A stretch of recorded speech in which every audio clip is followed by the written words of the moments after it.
Me. Probably heard the sounds of my clicky clacky the keyboard.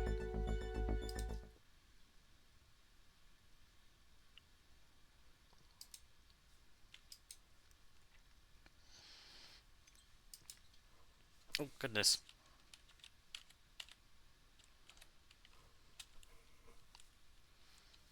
Sometimes the key bindings will translate to more than just one thing.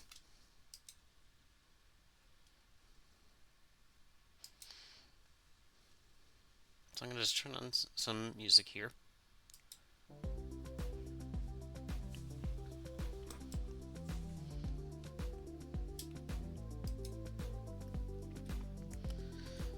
So, I mean, I don't really have any specific plan for this stream exactly, aside from my goal of making a PlayStation themed dress. But um,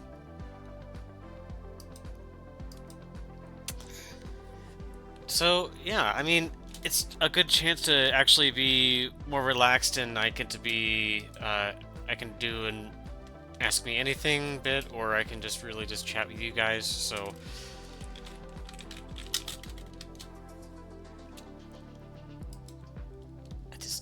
I just want to get a good solid reference picture. This is the one thing I forgot to do.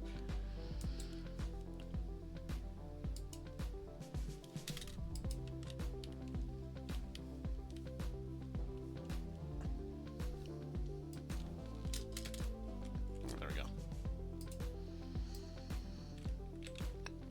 The idea came from just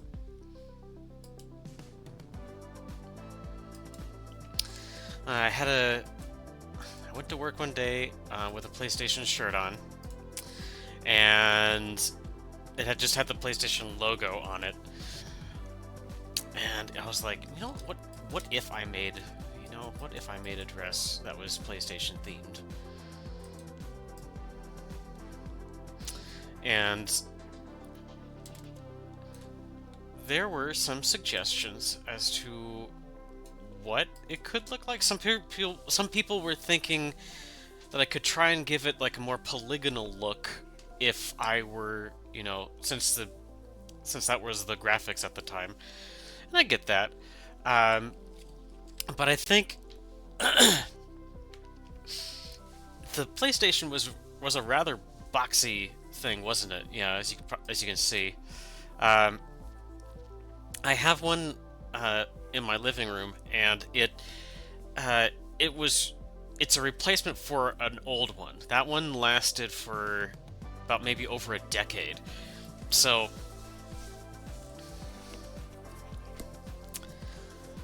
uh, and it was this model here. Both of them were actually this model. So all right. So what I was thinking is going to be primarily just a a black colored dress primarily, and then I want to do some accents with the angular PS2 logo applied. So, and since I haven't done a long dress in quite a while, I think I want to do that first. Um, so let's see. And I know I'm doing this with a mouse, but I'll tell you this much. I tried it with the Wacom tablet, and ironically, I had an easier time just doing it the old-fashioned way that I do it with tracing digital art all the time. So, and that is just doing this.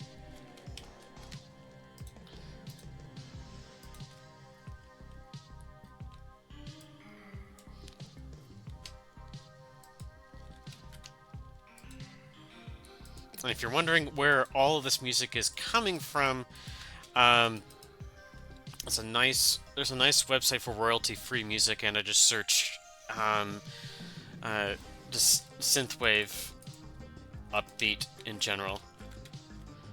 Sort of like Spotify, but you don't have to worry about anything legal. So, and I don't have to worry about VOD muting.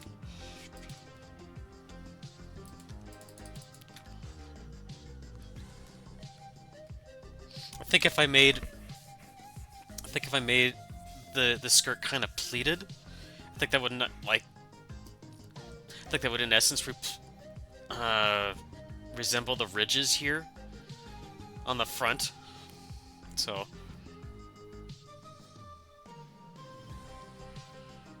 See, now I'm kind of imagining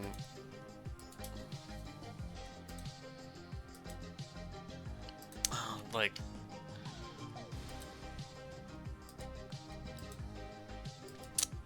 something wherein it's a God, what's the style? Oh God, of like Japanese drama. I can't remember exactly.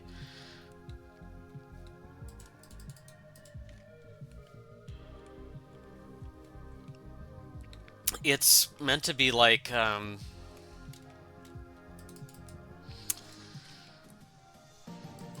it's like a Japanese delinquent girl. It's kind of what inspired River City Girls, if you know that game.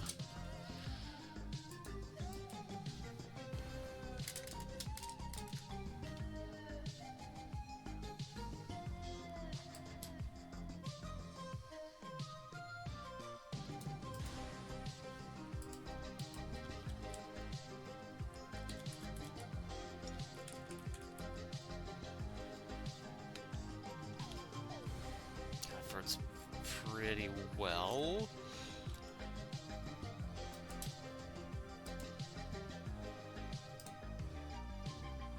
Actually, edge down.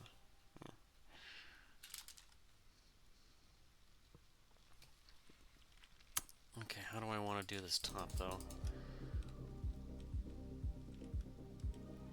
Do I want to do, let's see. Well, first let's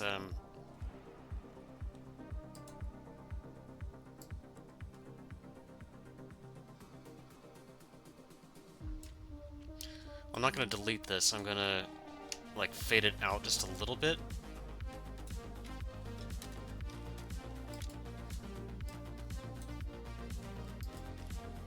Actually, better yet, I'll just make the figure just a little bit less visible. There we go. That should help.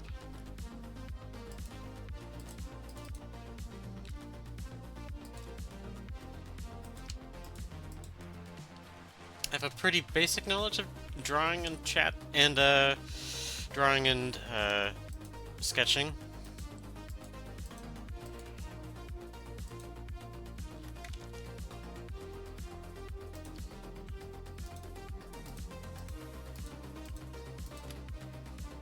I did a lot of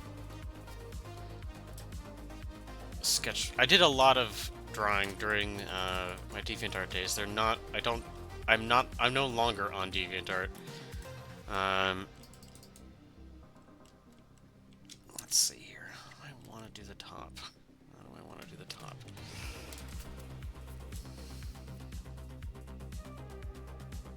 Like, I kind of want to go in line with like the school uniform idea now.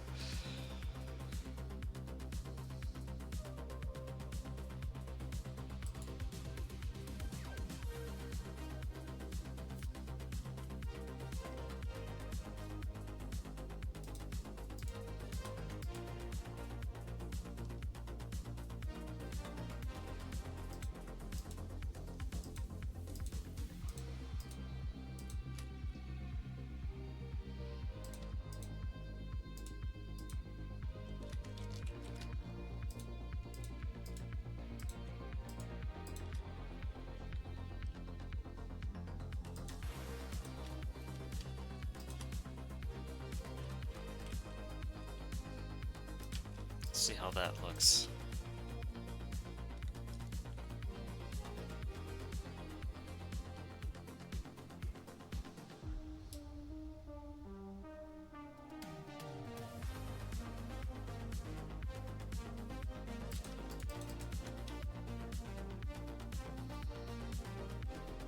I think the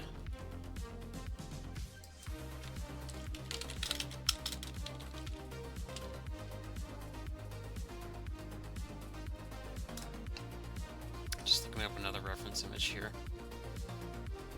Okay.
maybe, because I'm looking at Akko right now. Ah!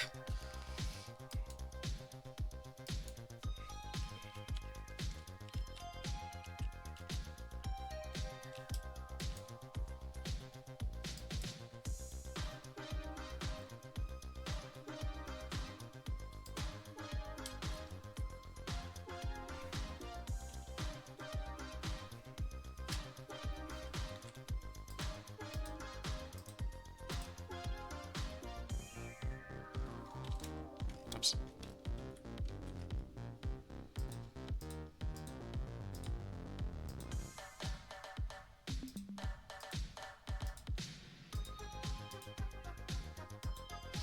I haven't done a regular school uniform in quite a while, so this will be actually kind of interesting, because I've always done poofy sleeves, so...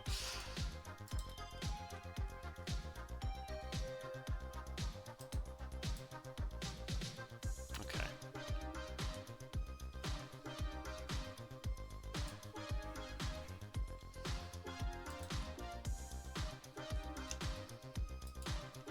Oops.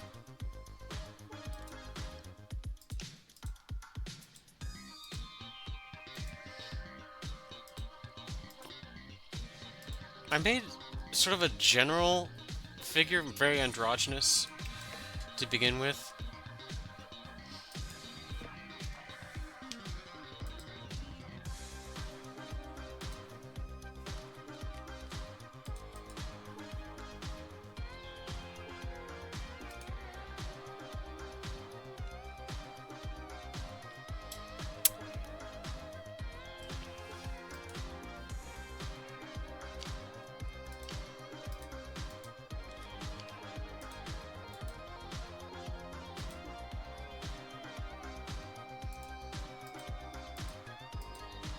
Try and make it.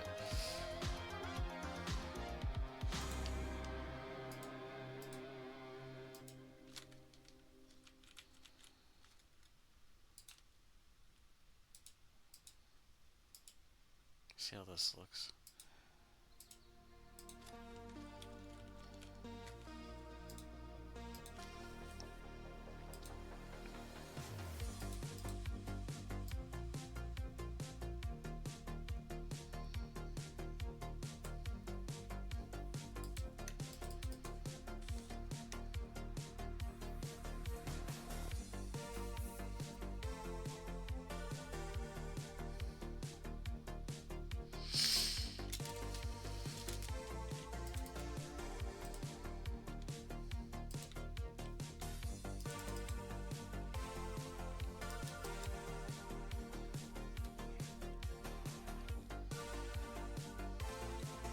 Let's see, pleats tend to be...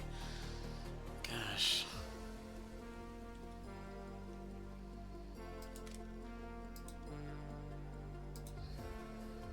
Maybe I'll just start there and I'll work my way into the actual costume.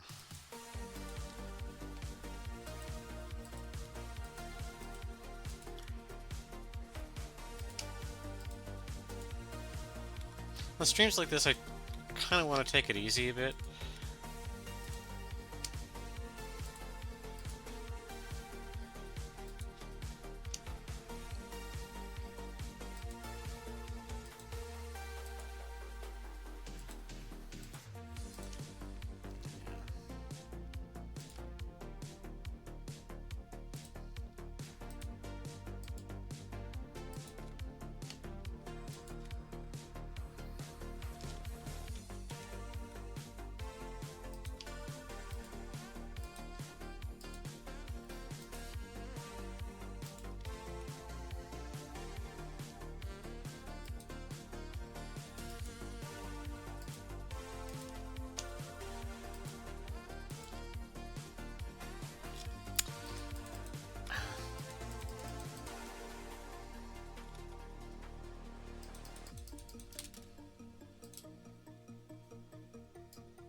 Is that what where I want that crease to be?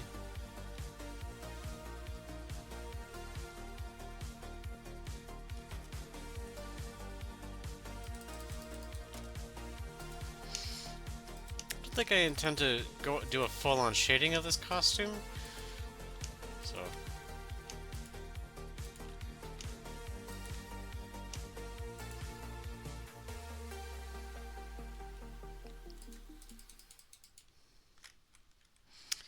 But, I do intend to at least get colors in this thing.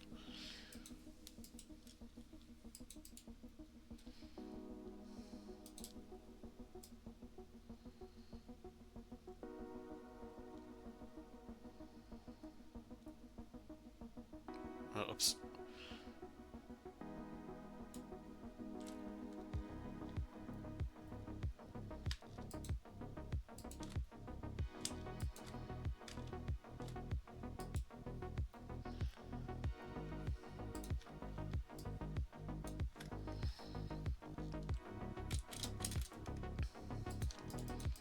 Graduation has happened, and no, there are far fewer, oops. There are far fewer, college students around, which is good news for me because it's much more quiet. Yeah. Space station is much more quiet now. Yeah.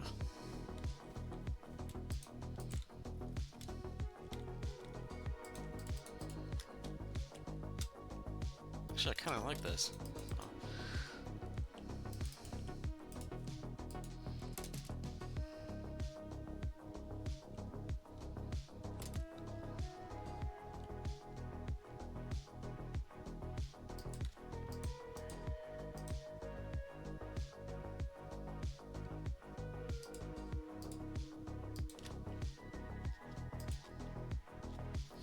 Probably don't need to go into the waistband like that, but okay.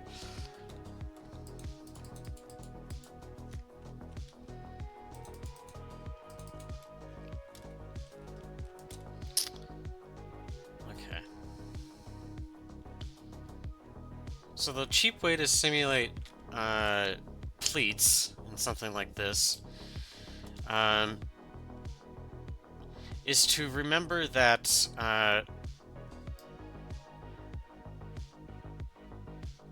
essentially, when you're looking through the costume, that it folds in like this.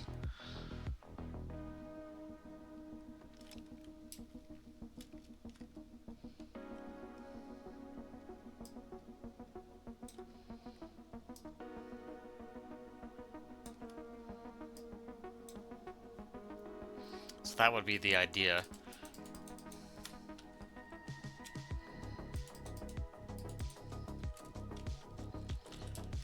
Oops.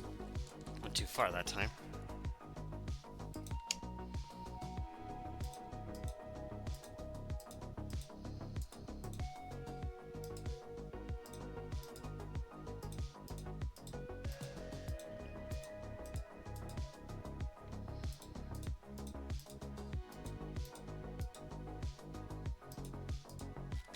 Let's see.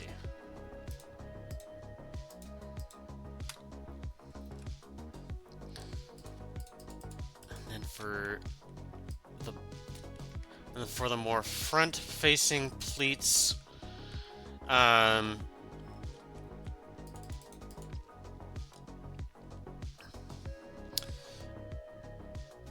see, how should I do this? Okay.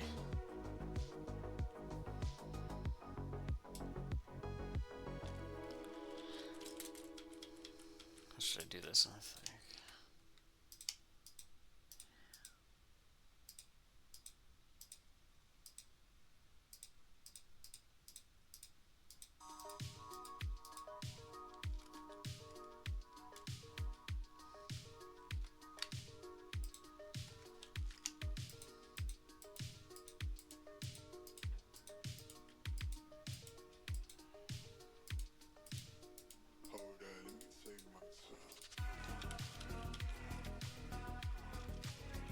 Oh, I think I made a mistake.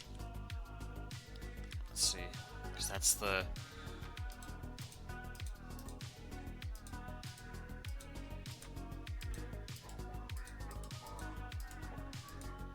Okay, no, I didn't make a mistake. I had that right in the beginning.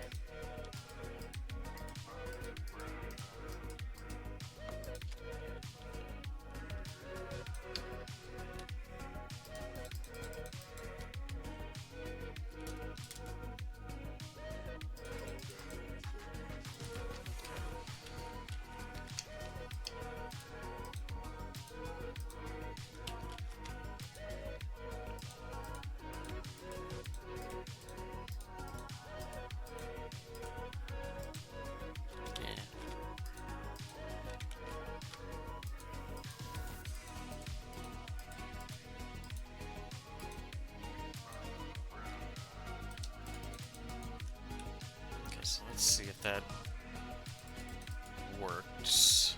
Let me see here. So if I... that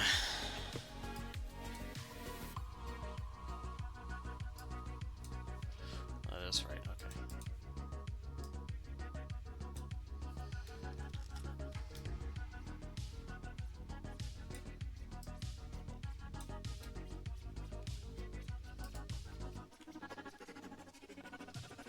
Did that work? Let me see here. Sort of, okay.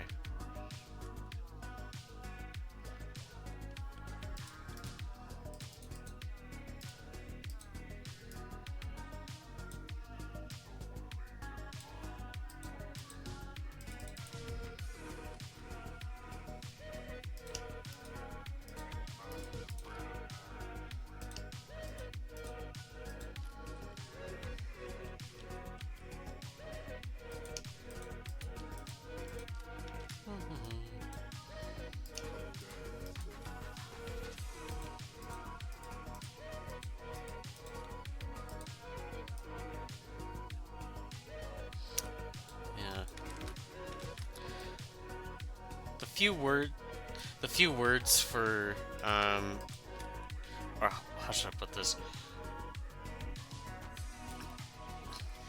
Less dialogue streams are, you know, I think kind of interesting. You know, I've watched a bit of Inanise, and she does a lot of drawing streams, and I think now she's also done streams where she just doesn't talk.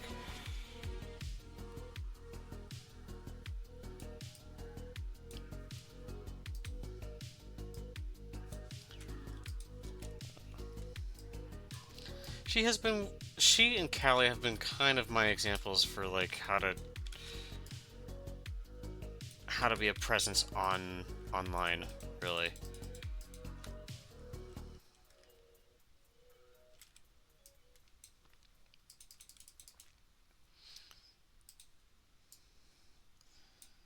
think the only real difference, oops, that was the wrong, no.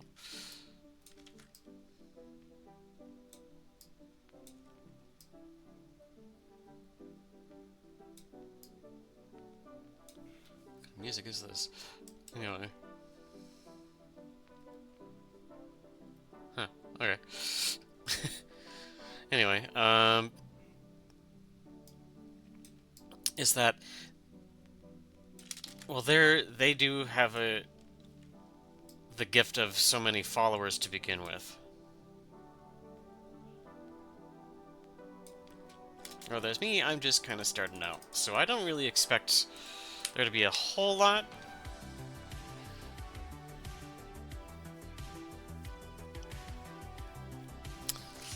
To begin with, but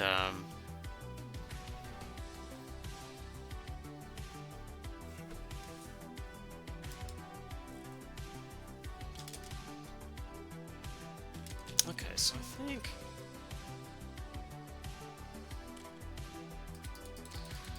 so if let me see here.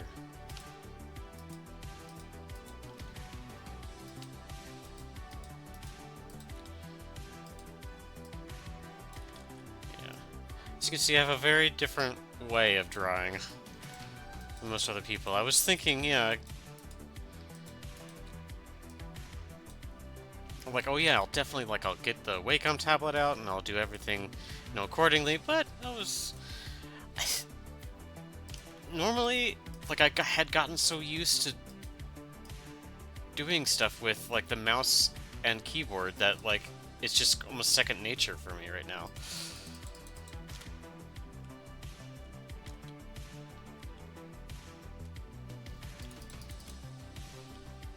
Well, alright, I think we got a good foundation for the skirt.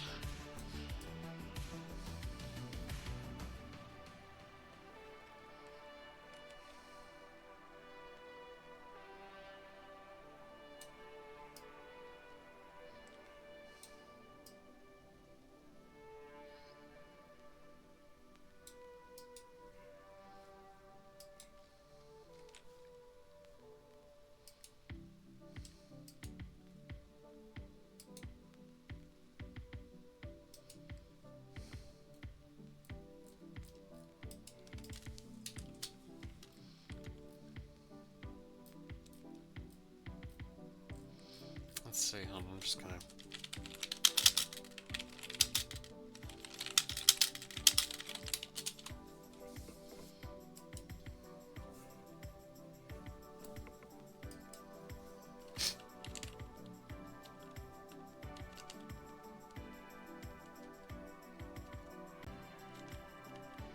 There we go.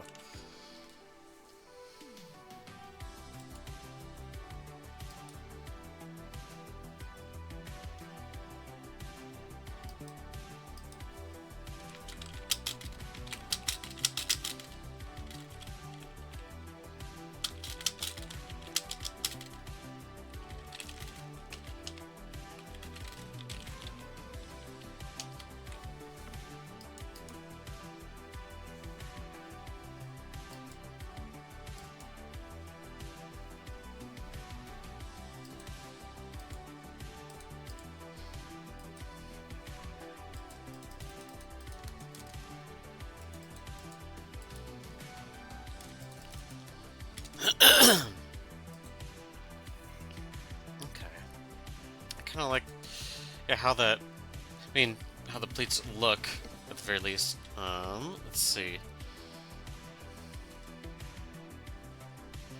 For, gosh, the...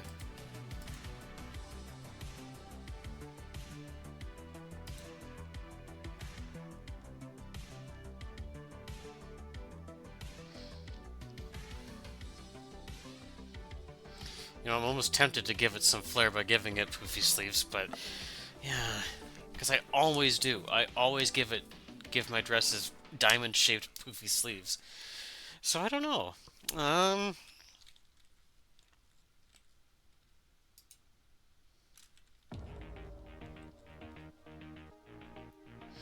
We could definitely add an ounce of flair to it. Let me see. Say if I were to do long sleeves, but with a... Let me see, hold on. New layer here.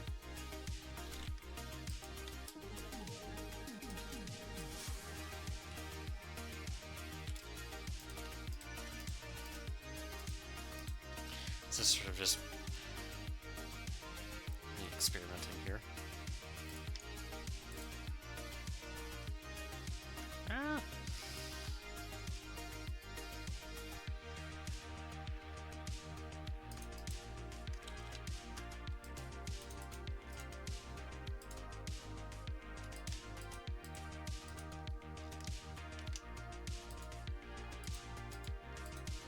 So first what I'm going to do, do that, and then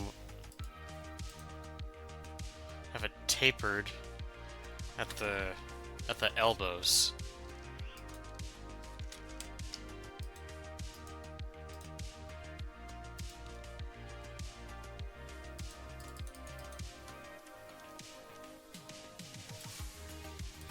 That doesn't look very good. I need to...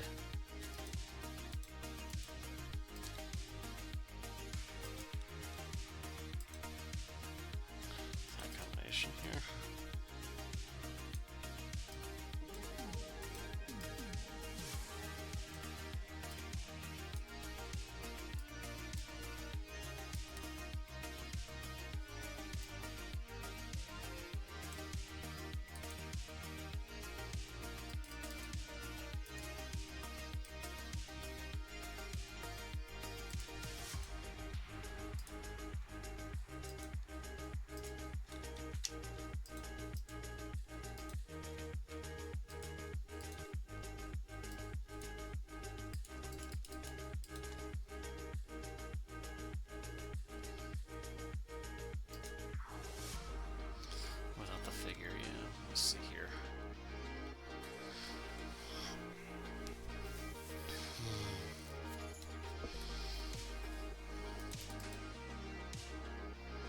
I was thinking of like flared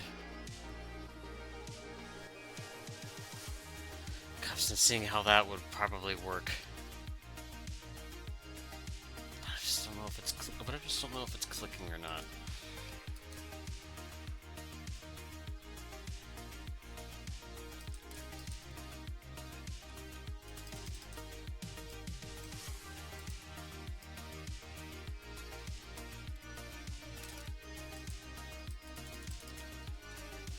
This music is honestly like it's almost putting me to sleep.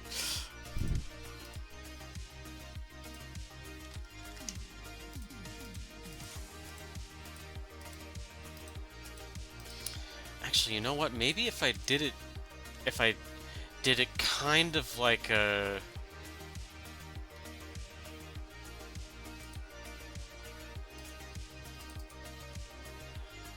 hold on. If I slim up the sleeves here around this point, just gonna move down here just so I can simplify everything. Because I think I just had a brainwave.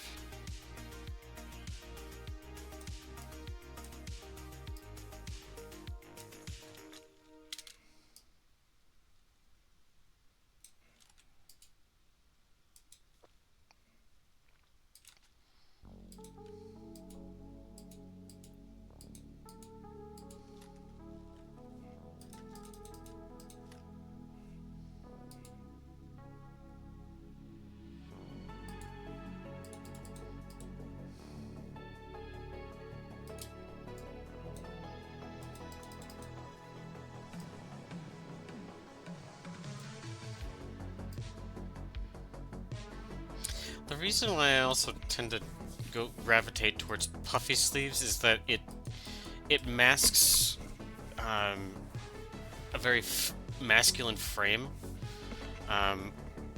whenever I cosplay. Back in the day, I did a Reimu cosplay, but it wasn't all that fantastic, or it wasn't. It was a purchased cosplay, and it looked okay, but it was not the greatest looking. And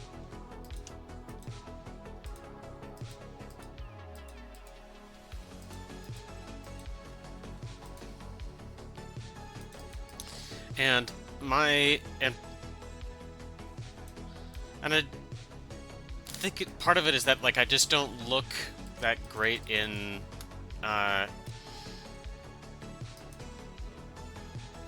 outfits that expose like my torso or my shoulders.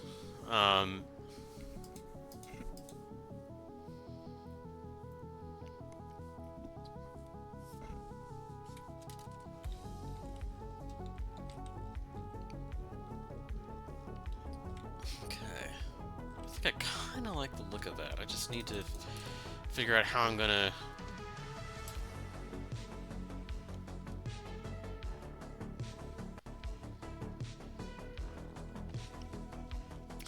incorporate it. I think like what I always like to do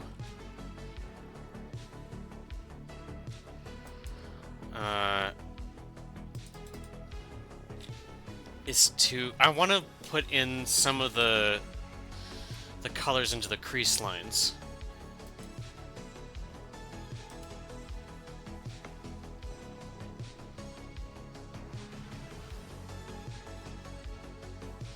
So if I were to remove the figure here temporarily, like give it sort of a like a retro future thing. Now that because we're listening to like 1980s here, 1980s synth. I think it would be nice if I had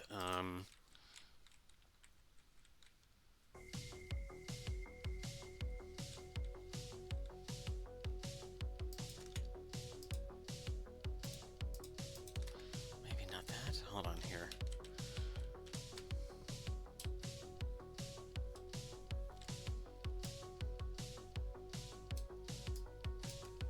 just some...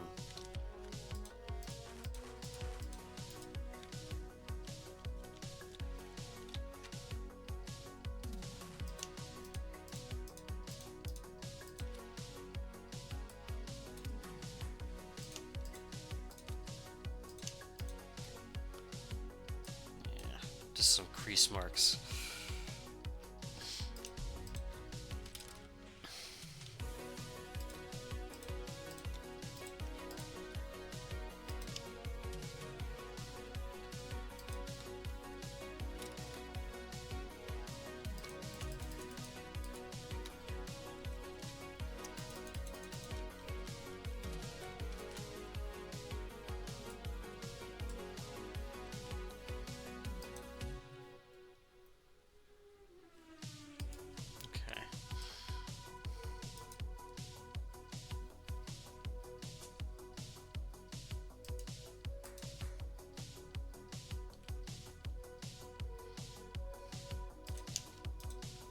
Oops.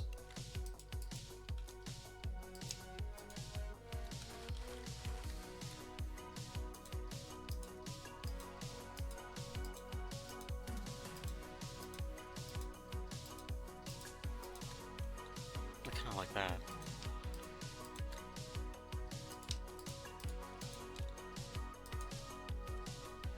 Yeah. My stream shows 1 viewer. I have no idea who that might be.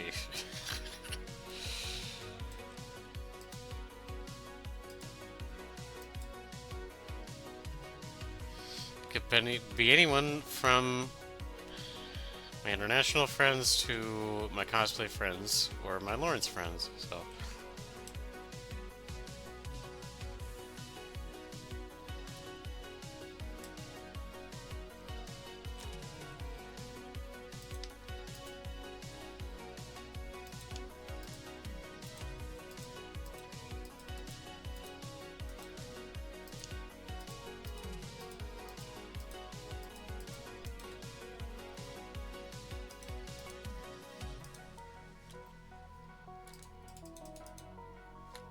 Okay.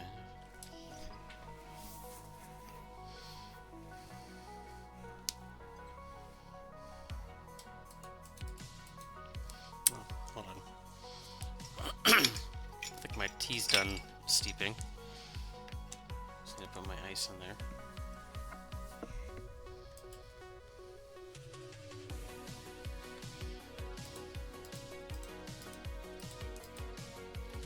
No, hold on. I wanna...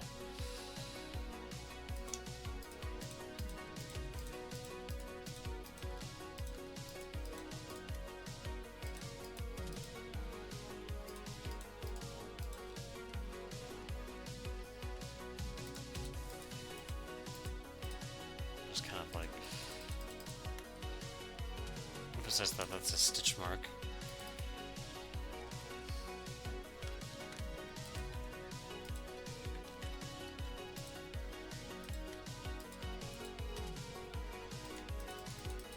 Or that's, or at least a fold mark, you know.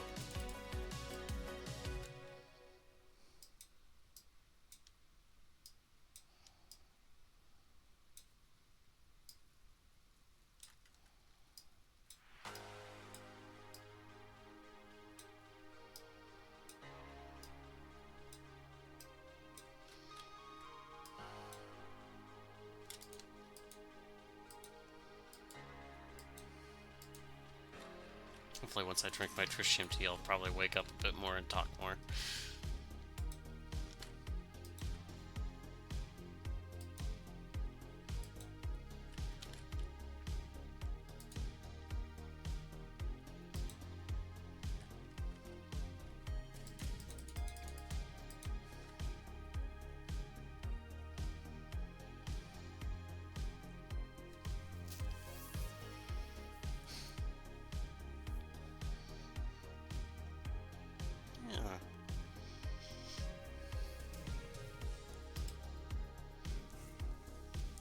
It's already been 44 minutes, goodness.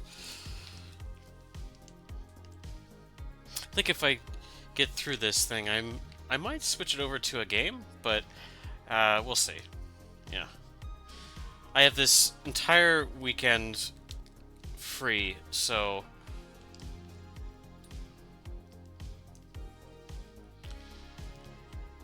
I'm probably going to do a stream today and a stream tomorrow. So give me a moment while I'm like messing around with the tea bags here.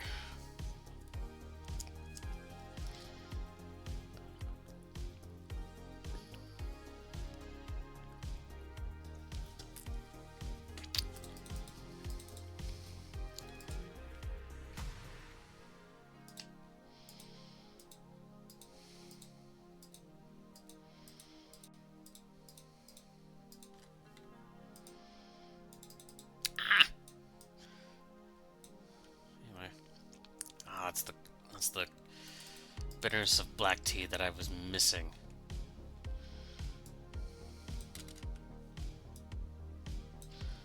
What happened here? Why is it?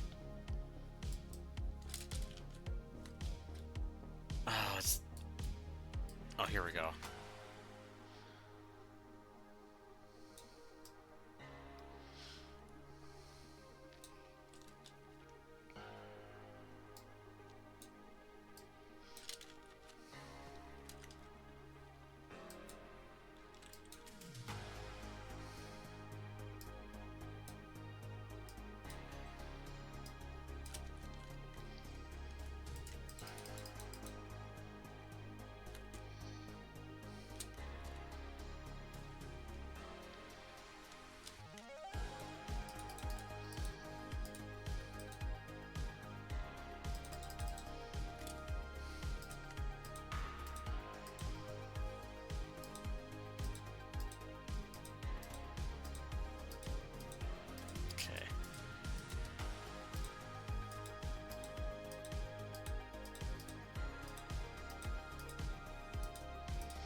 I kind of like that, yeah.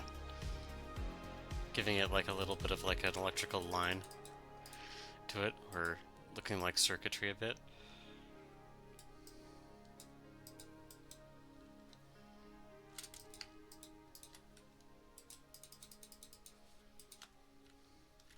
I pretty much grew up in and around GameCube and PlayStation 2.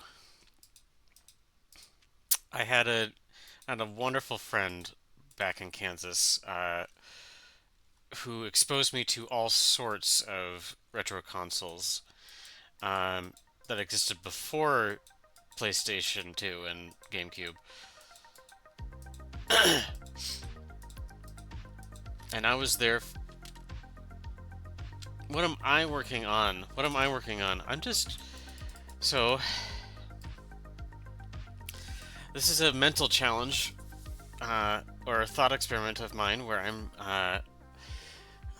going off of a thought that occurred in my brain while wearing a PlayStation shirt, and it was making a PlayStation-themed outfit. So that's what I'm doing. I'm gonna make it primarily black, and this is purely a sketch stream. And I made it like a general figure for me to work off of. So, and so far I've got this pleated skirt that's supposed to be themed after the ridges on the PlayStation, and what I'm I love a cord. Yes, we do. Absolutely. And so what I've got in mind is that I'm going to try and utilize the colors of the PlayStation, or the logo, right? Very angular logo with the blue and cyan gradient into some of these stripes here.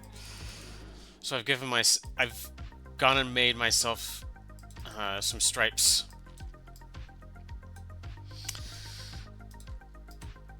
for me to work off of.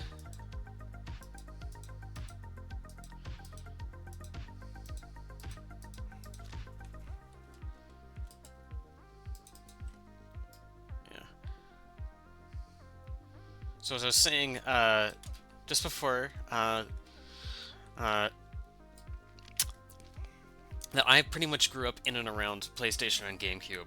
Um, it was I think it existed just around the perfect time for my age. Let's see here. Although I didn't quite have a PlayStation or GameCube immediately. Um, I kind of had to either borrow one from a friend or go to Hastings. Rip Hastings. Rip Hastings. Um, so I'm trying to copy.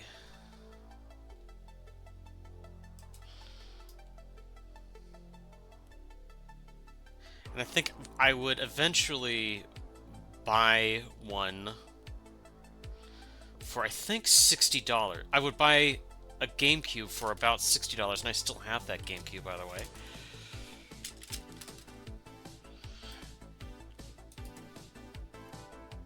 Let's see here. I need to first flip this thing.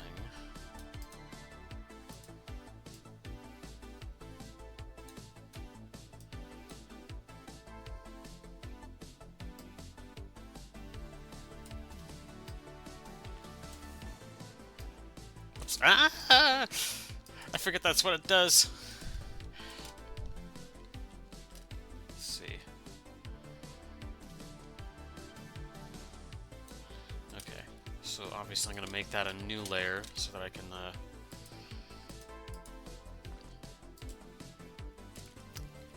modify the sleeve just a hair. And before I do that, I'm also going to take this.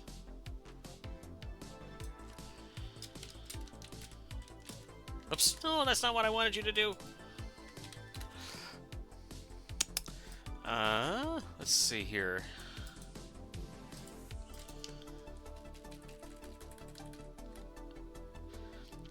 There was, the person that I went to, what program am I trying right now? So this is actually a free program that I've had for a very long time. So this is called GIMP. It's pretty much free Photoshop, and I've always used it ever since I dropped out of Clip Studio Paint and my laptop died in 2019, and took Clip Studio Paint with it. I've used it for pretty much all sorts of things. Everything from, well, apart from just photos, I also have used it for pretty much every single sketching and drawing thing imaginable. I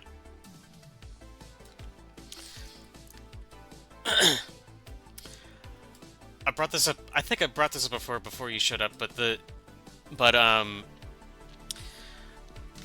my intention originally was to use the Wacom tablet I have, but then I realized as I was trying it out, and after a very long time, that I was so used to doing just the method I'm doing right now, which is just keyboard and mouse, where I'm just doing this, right?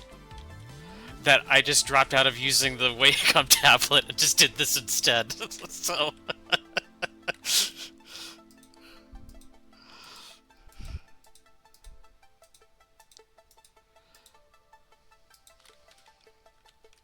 okay, I think looks relatively completed-ish.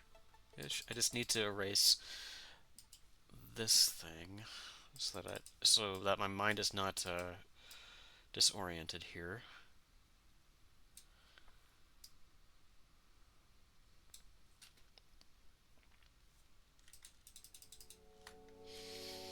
GIMP is also an open source program, so you can find lots of different plugins, and a lot of programmers have modified this thing to do all sorts of things. So it's pretty open.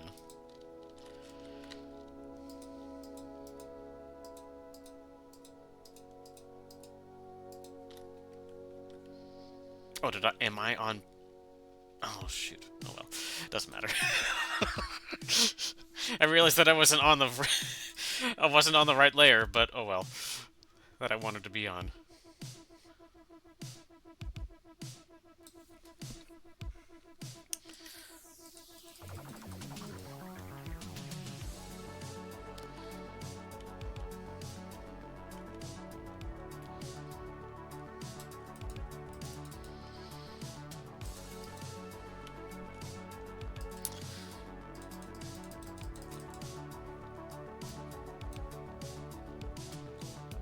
Let's see, I need to somehow chain it over here.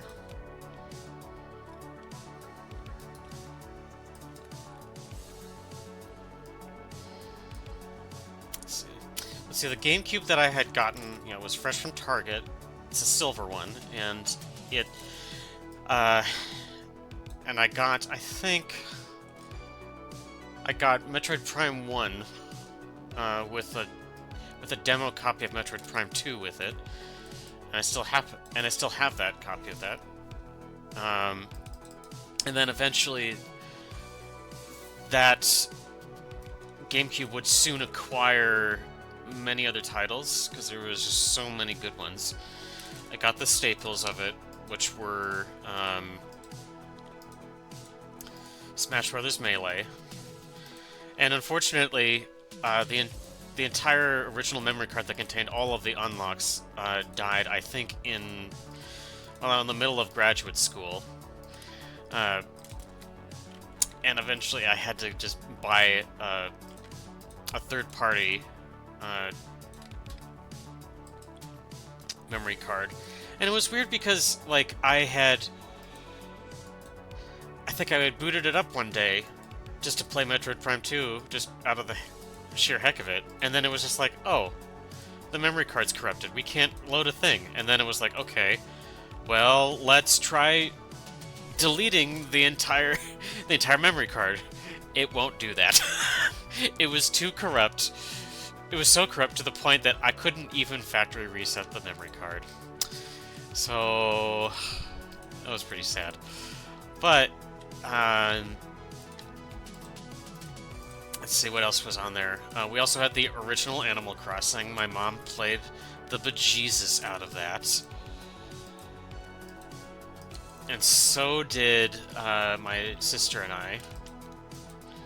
And we were pretty... We ate that game up a lot. It got to the point where Mom would go onto GameFAQs and just print out like a spreadsheet of all of the possible outfits and like presents and the likes and dislikes of every one of the villagers onto like a laser printer copy. It was just, oh my goodness. And what else did we have? We had, we had Mystic Heroes, which is sort of a niche game. I want to say it's kind of like Dynasty Warriors a bit, but with kids. So it's got like the ancient China look to it, and my mom played the crap out of that. She played a lot of games, more so than Dad did. And when I asked her about this, as to why in particular she did that, it was that she wanted to learn exactly the games themselves so that she could help us kiddles play it. So good on Mom. Good on Mom. Good on Mama Android.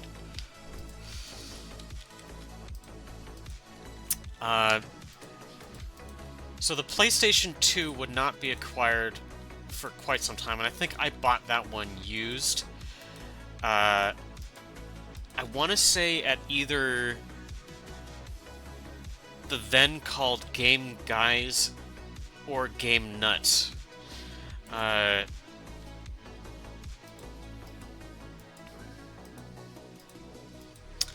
that was $100, and I think and Mama Android gave me the 100, paid for it, and then I would pay her back over time doing chores. Um,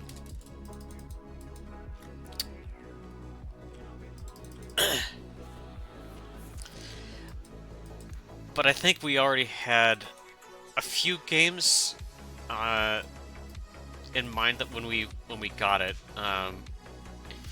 We had we had Jack and Daxter. I don't remember exactly the order that we got them, but um, we would just keep acquiring games like throughout the months. Uh, I think we started off with Jack and Daxter, of course, because that we had been renting that game time and time again from the Hastings department. Um, let's see.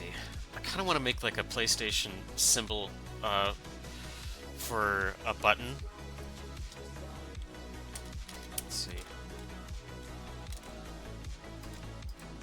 So I'm kind of leaving this untouched. As much as I want to like put like an ascot here, I don't really want to do that.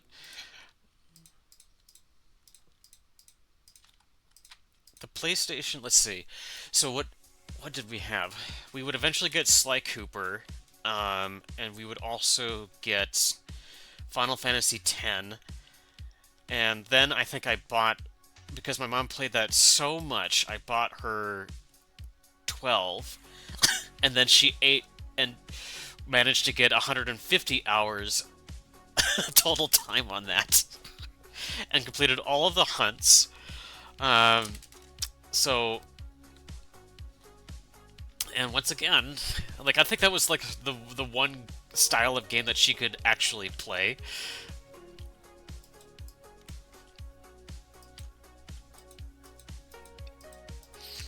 Let's see. Other games, I think. Uh, I had a retro game friend that lived a few blocks away, and he would donate a bunch of games to me. I think a lot of them. I think eventually he would give me his copy of Persona 4, the original Persona 4, when I was in college, and then I think what else did he give me? He gave me a lot of them. But I know I also got Time Splitters 2. Let's see here.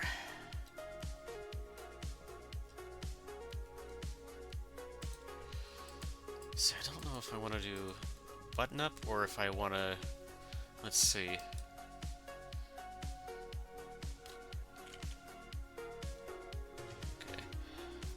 I'm just looking at Akko once again, like off to the side here. They don't seem to have any kind of crease lines on the blouse, or any stitch lines on the blouse that I can really make out. Which is so ironic considering the fact that the 80s tended to really go at it with details, with their costumes.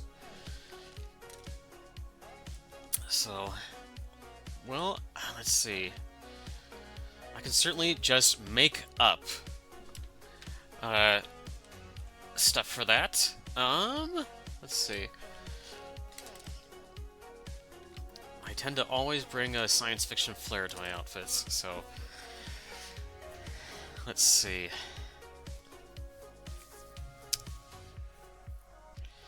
I could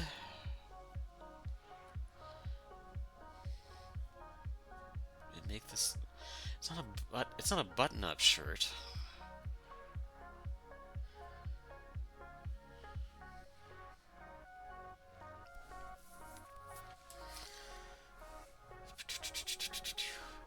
Let's see.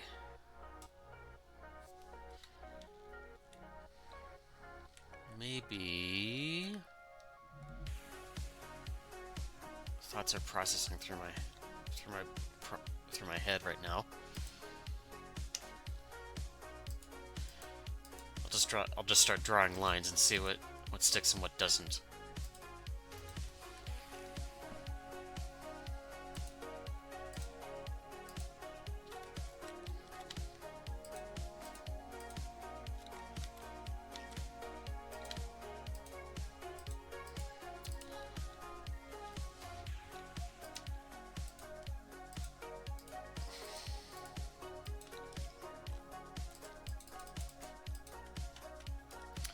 Yeah, kind of like that. It's. Let's see. What if I added? What if I made them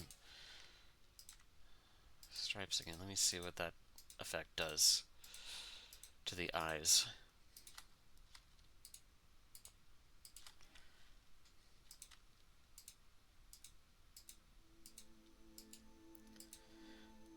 I think after I would eventually take both the consoles off to college because I don't think anyone else really had a need for them. Father Android didn't really play a whole lot of video games apart from Tetris on the Game Boy. So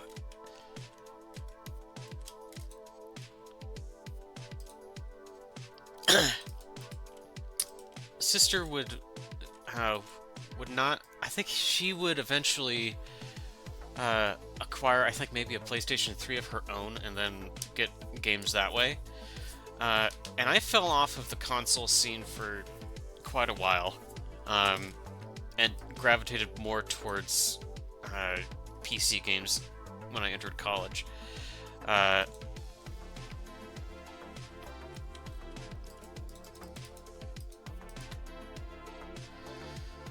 But I still have, I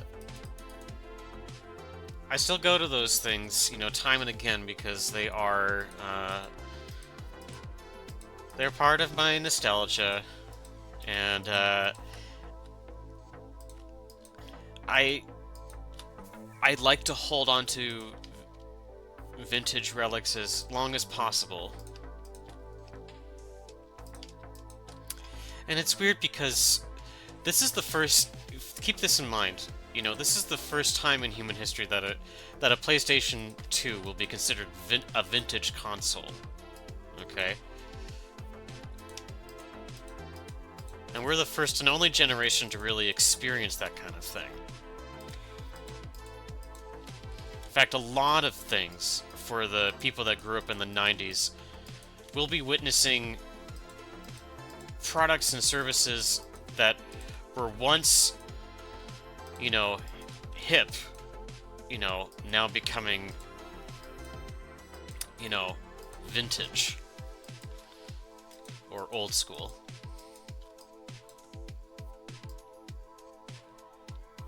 Yeah, we were the last generation to really grow up with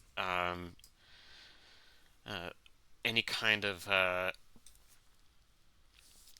anything like a VHS or like a DVD player, and saw a rapid transition into Wi-Fi support. Let's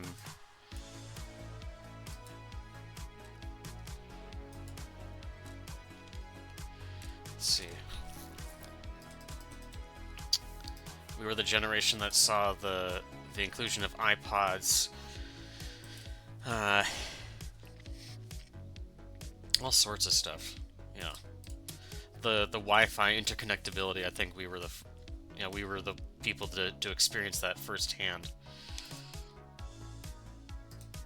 So here I'm gonna see about incorporating the symbols on the controller pad.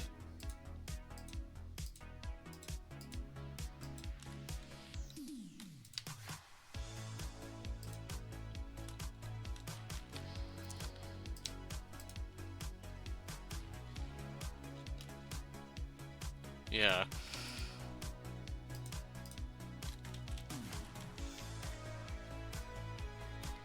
Think in a phone, yeah.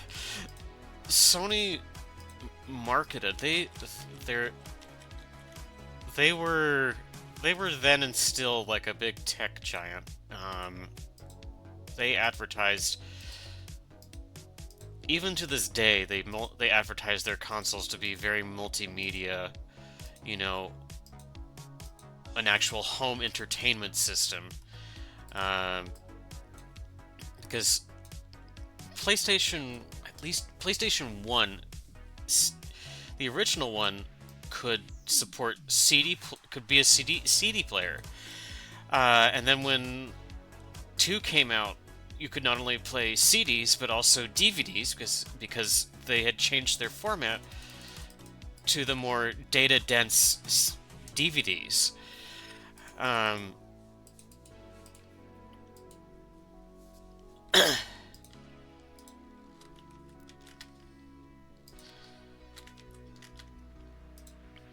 the other thing too that they were also a part of, now that we're talking about like, you know, playing music and whatnot, you know, GameCube and PlayStation were also like the consoles that were the first to experience like some kind of online support.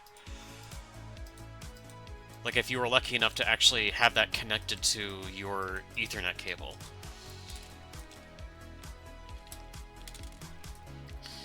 And if I recall correctly, PlayStation 2 started, at least it released in the US in 2002, and then it would,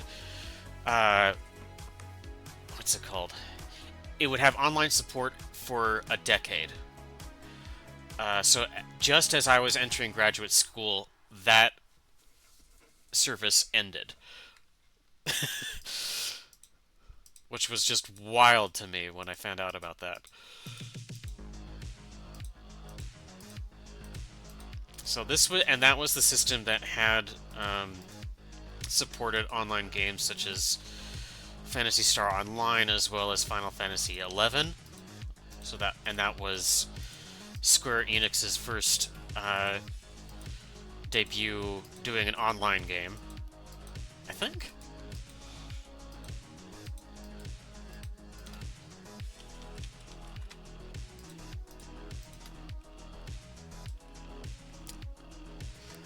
Square.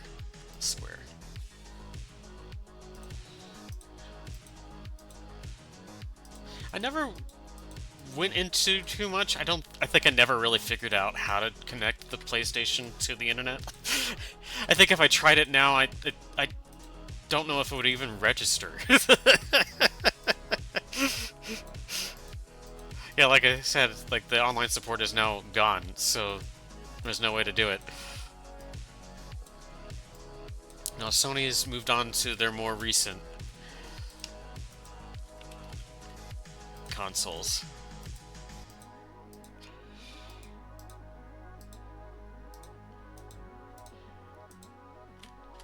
I have thought time and again about what I would actually get on like a PlayStation 5 if I got it, because many of the games that I see on PlayStation 5 I could probably already get on a PC, sadly enough. I think like originally cuz for example, you know, I have a lot of the Armored Core games. And so excuse me. You might think that, like, oh, but Fires of Rubicon is on PlayStation, but it's also available on Steam. So, Steam provides a lot of stuff for me to enjoy. And honestly, I am pretty selective enough that, like, I don't have to worry about buying too much and not playing anything that comes out of a Steam sale, so... So let's see here.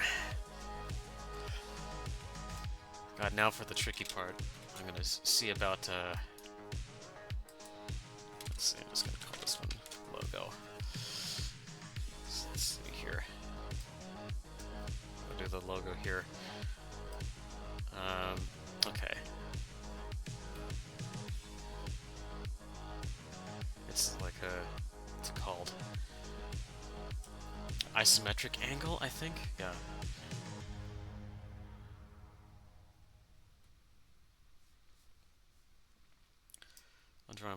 I'll try my best to draw the PlayStation logo very tiny like.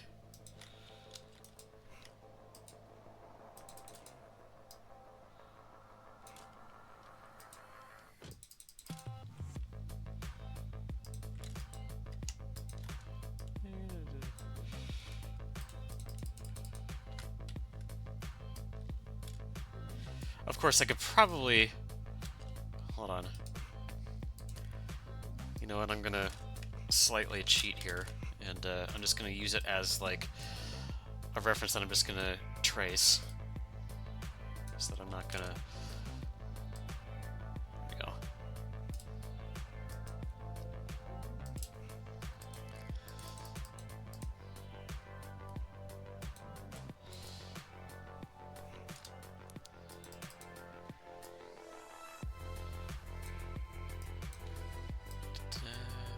Let's see. Not much use, is it? It's still quite pixelated. Oh well. Gotta get those deets. Those details.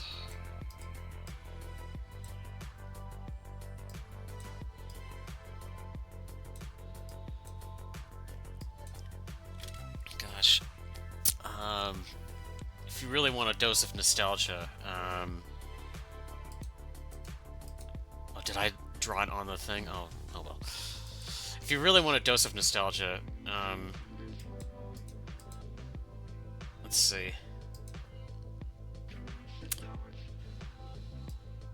Watch like a compilation of of old video game commercials.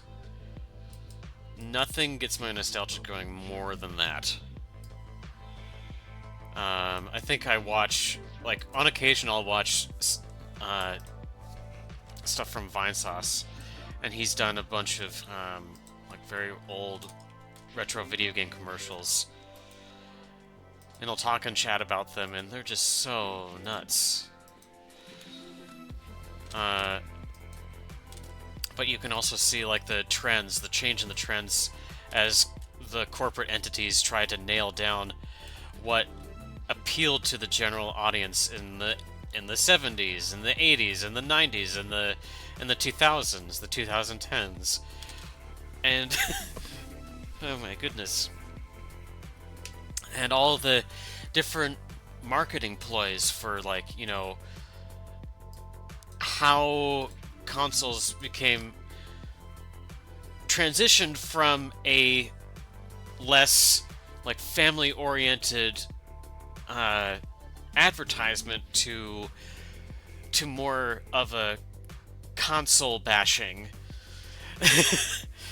So that was sort of driven by the, what was it? Not the Dreamcast. Sega Genesis versus the N6 versus the SNES.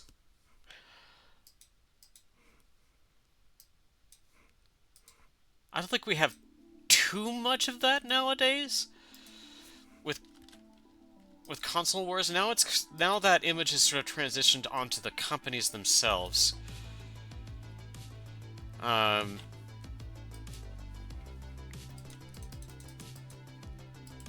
we go. That works.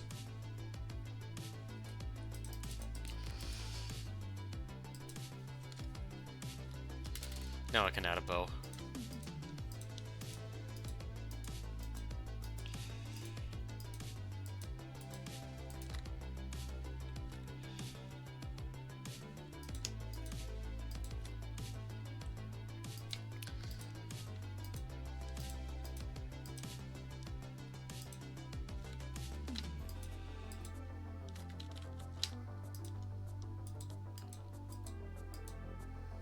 Some of those commercials I could actually remember seeing on the TV.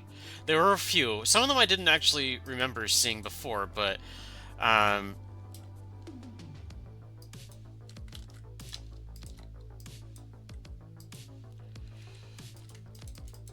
think one I remember was, oh gosh, what was it?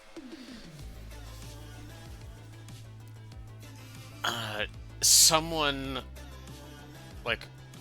crushing a bunch of Pokemon into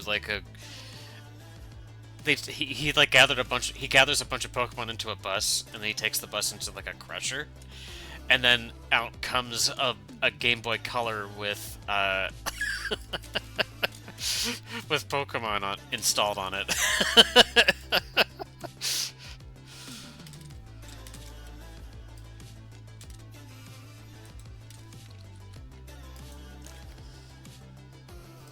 There are also like a lot of there's also a lot of commercials out there that were tie-ins for like Burger King or McDonald's, because if they got if any of them got their hands on the licensing for Pokemon, they knew they would be raking in so much cash. Um, okay, so now it's time for colors I want to say. I'm gonna make the waistline blue in the same vein as this. Strangely enough. What does the sampling do? Let's see here. I think I like that one.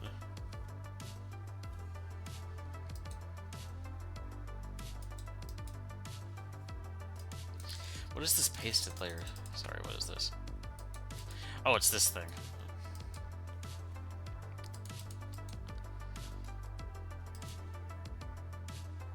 Okay.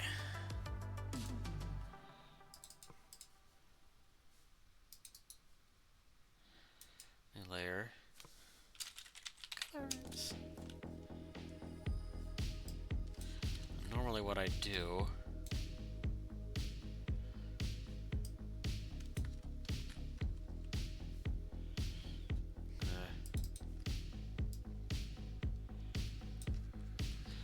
hit multiply, or maybe this one I know I'd use multiply for this.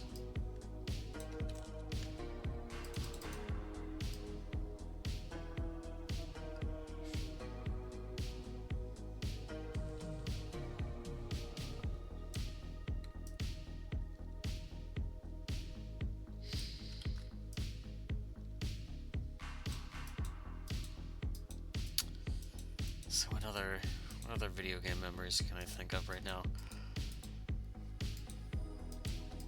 I think I gave a core summary of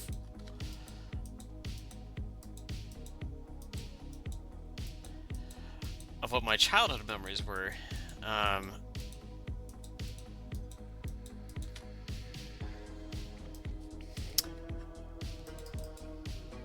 Let's see.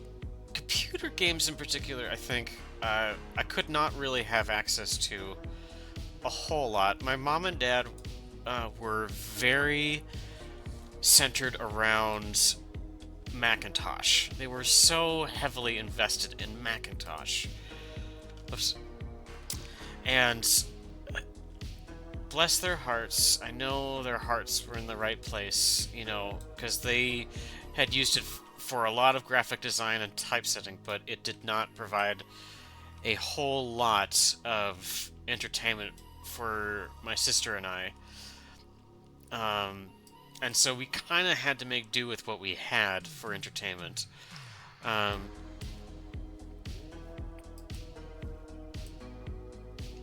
So we would play anything that, by the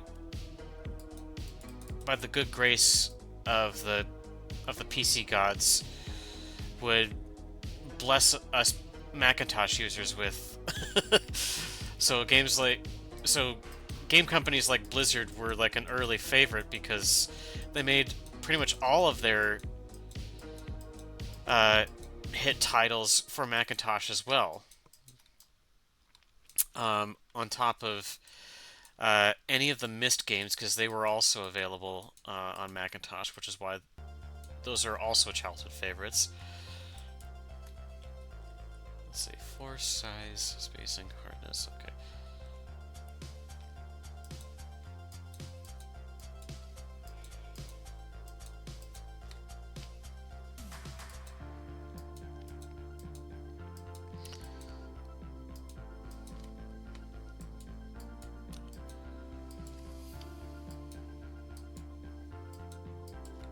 Trying to think of what else.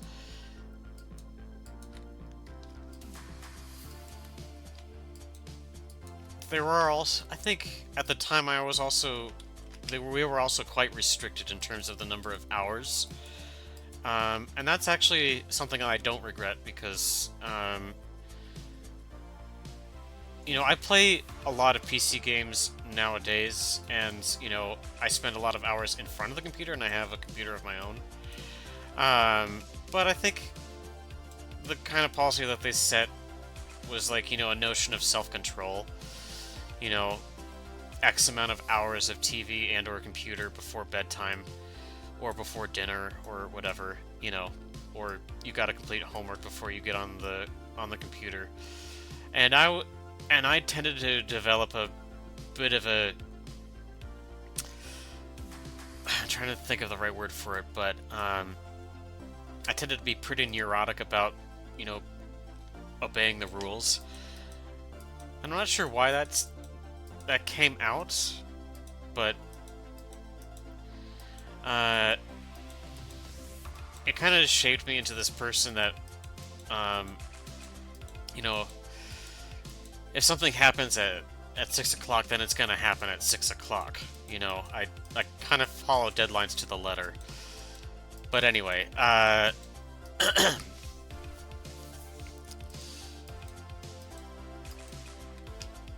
think it also was like it also presented that we eventually did get the freedom to choose and watch the electronics that we always wanted to watch, and then I think it did work out in the end because culturally we would eventually get such services like Netflix where we could watch pretty much anything at any time, and then a bunch of other services. And of course, it's kind of like mind blowing now. Uh,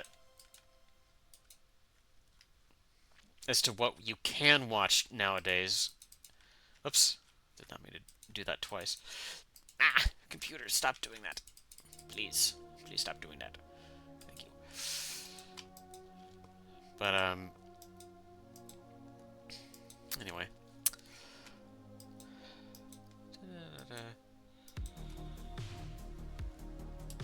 I'm at an hour and 26 minutes. My gosh, the time goes fast.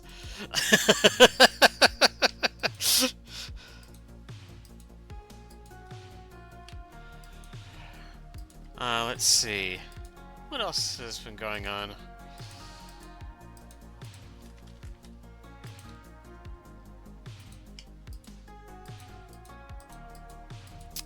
I guess. Let's see. Summertime is just around the corner. It's gonna be next month.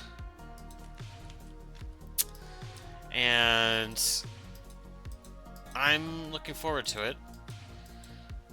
More area in the docking bay, as it were, for the space station, as all the students from the space station are now gone.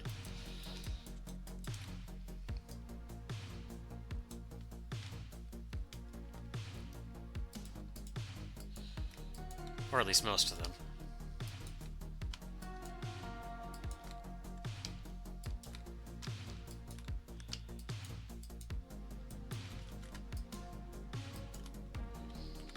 And we did graduation at work, and it went along very smoothly. I think I work banquets, so but our side didn't generally get anything. Most of the graduation food was towards the restaurant side of the station.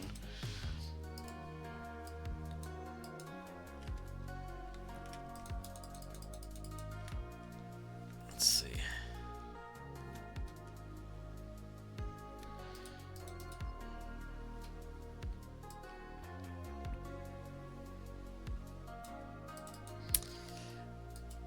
And this coming June is going to be rather interesting for the family. I'm going to be seeing Granny and Grandpa Droid towards the end of June.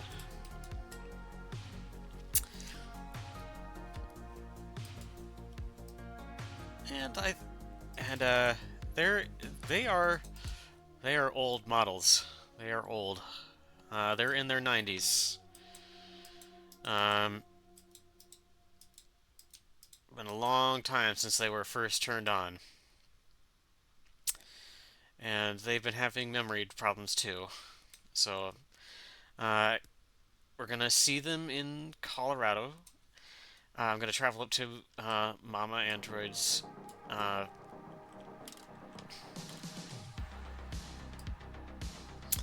down on Earth, and we're going to be traveling into Colorado from there, and we're going to see the grandparents for probably the last time in my entire life. I definitely saw them more as a kid than I did as an adult.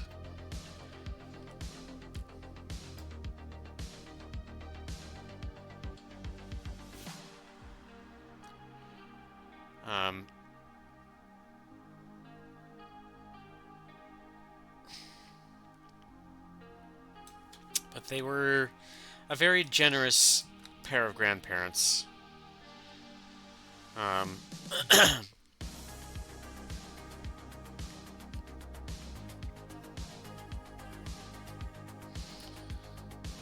Like, I was actually, like, almost surprised to hear that that despite being in their mid-90s, they're actually in quite good health. It's just that their memory is terrible.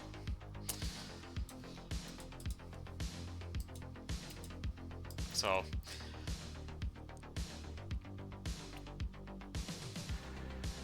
my mom and I agreed that they were on borrowed time.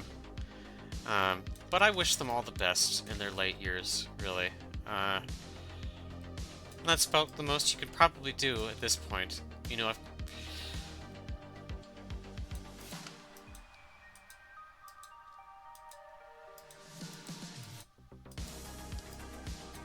Let's see, now I'm gonna try and, kind of smear or smudge this, maybe?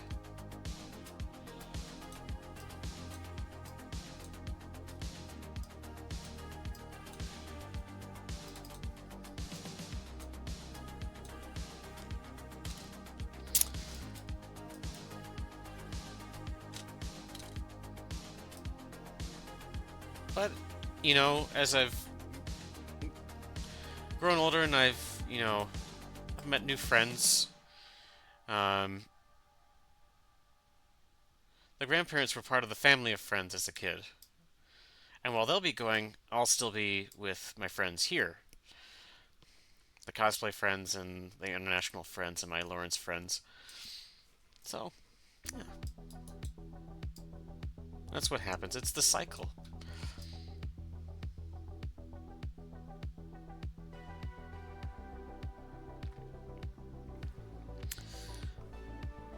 Let's see. What else am I planning on doing? Well, let's see. I've gathered a few games on Steam from whenever they're on sale. So I got, what was it?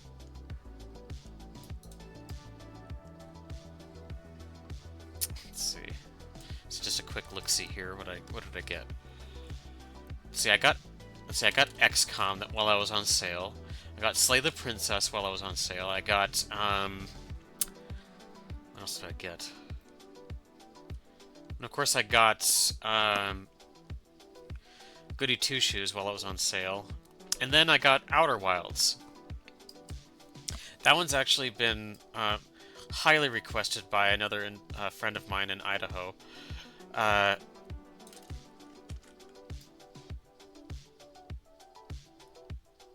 And I've heard and I've seen a bit of it, and it's been highly celebrated, so, I think my only draw from it, or the only drawback that I see from it, if I'm playing it,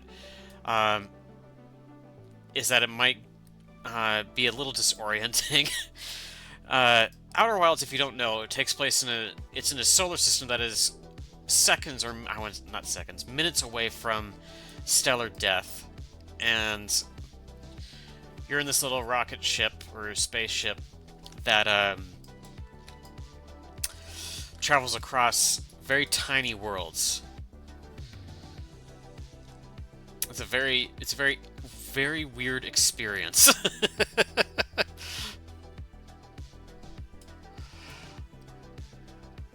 If you can imagine, a person walking across a very tiny sphere, That's what that is. That's what Outer Wilds is, but in a solar system. So a lot of people have genuinely loved it, so I had to check it out. There's a ton of games in my roster that I want to showcase and want to show off and say this is the one that you've got to see. There's even a port of Legend of Mana, which was a PlayStation 1 title. So I managed to get that on Steam. And I was like, of all things, of all PlayStation titles, that miraculously gets a PC port. I adore Legend of Mana. I think if there's any continuing game to continue on after Goody Two Shoes, I think it would be that. I think I would have to. I need to have like at least one cute game to stream or to play and record to go along with the rest of the mix.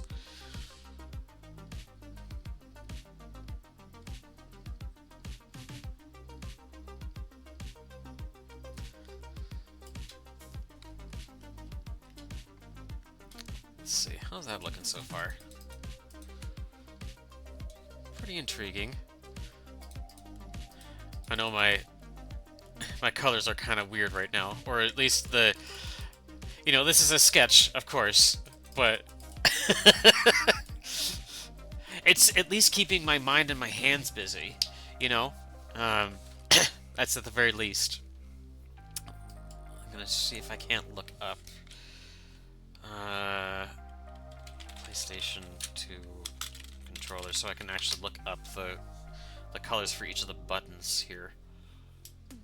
It's essential that I do this.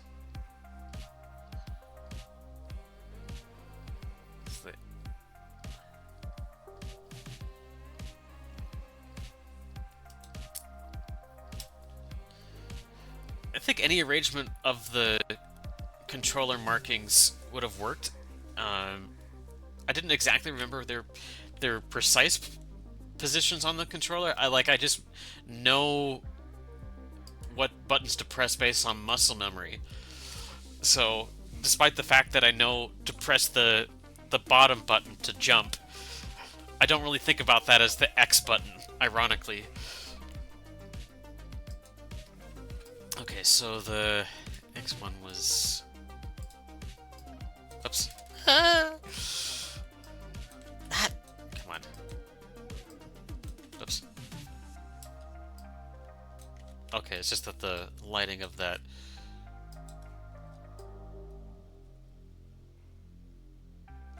lines is very thin, so I might go at those lines again, but we'll see.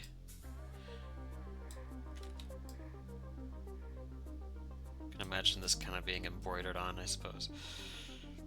Oops. Yeah, it turns out I did the left side is the top bottom portion of the controller, and then this side is the left right portion of the controller. Let's see, how's that looking in the background? Well, that works. So the triangle I remember being green, let's see here, or a teal.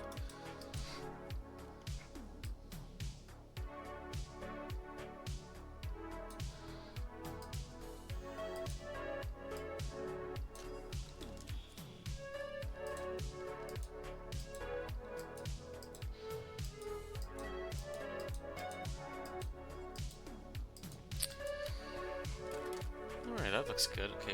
Let's see, circle is sort of let's see, it's almost an orange, but it's more red. Let's see. If I look at it. But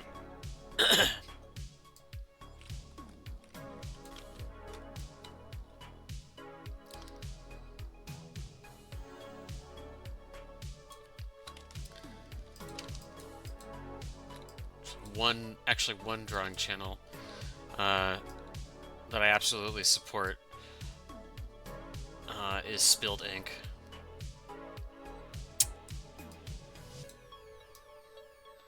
And it's this kind of practice of picking a random topic that I kind of like, and I want to do it a bit more.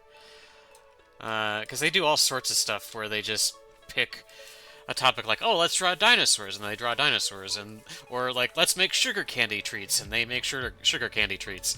So, or let's do Pictionary, and then they do Pictionary. So let's see, the square button is pink.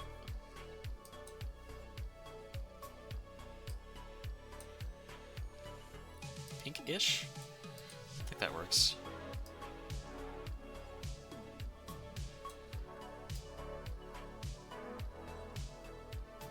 Plus, Didus and Emily are such a great couple to listen to. They have such a great chemistry.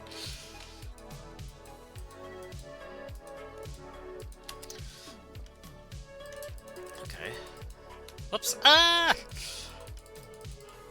I hit the...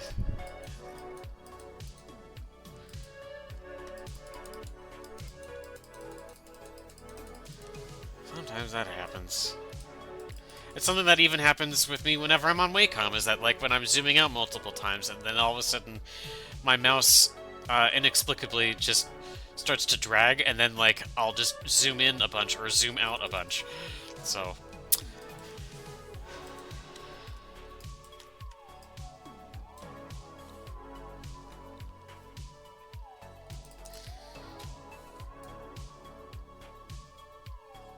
let's see.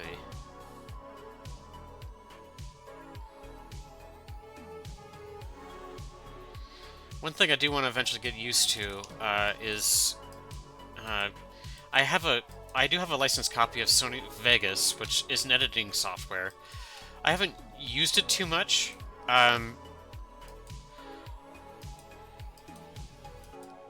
I think if it helps with like cutting down on unnecessary parts, or if I need to stitch videos together or cut out bad parts of a video, I think I might have to go back into relearning how to use it. It's just that its processing times tend to be quite long, from my experience anyways. So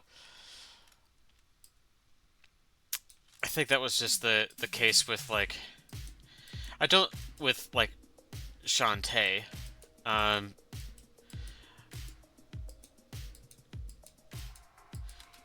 Because Shantae had presented some very interesting problems when it got to the higher difficulties. Because it gave me, for the first time, where I'm just dying multiple times, and I feel like I'm not making any progress, and I'm like, oh crap, I'm not making an internet. Am I making an entertaining stream? Am I making an entertaining video? That kind of thing. And it's like, well, gosh, you know, we can either, you know, reset the video and start recording again from a fresh save, or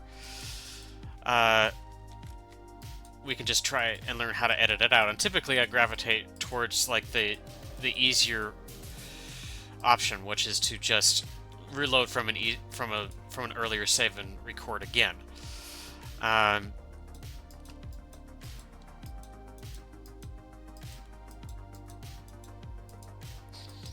think, and that is genuinely advised anyway when playing Little Goody Two Shoes, because there were parts and bits where I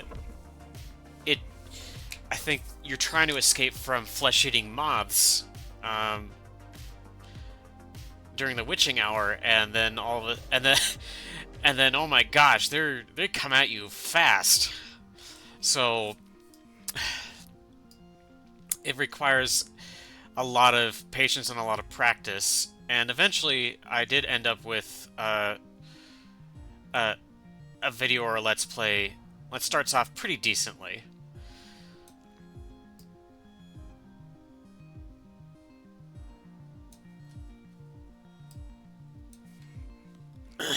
Pardon me. So eventually it might get to the point where like I might have to like cut parts out using Vegas. and spend more downtime actually editing the videos if it gets too complicated. So, which might be the case for more slower paced games. Like in the case of maybe if I were to play like Stellaris, which is a very slow game to play. But in the case of Goody Two Shoes, there hasn't been too much that I need to like cut out because it's all kind of essential. It has a lot of story build up going on at every single corner. So, plus it's just like such a joy and such a pleasure to listen to the soundtrack.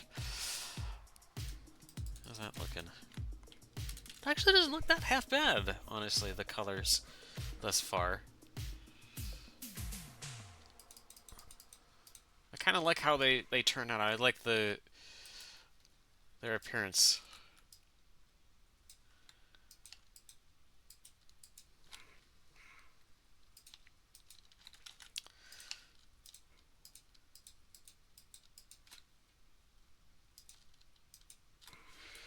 Yeah, I still have all this tea.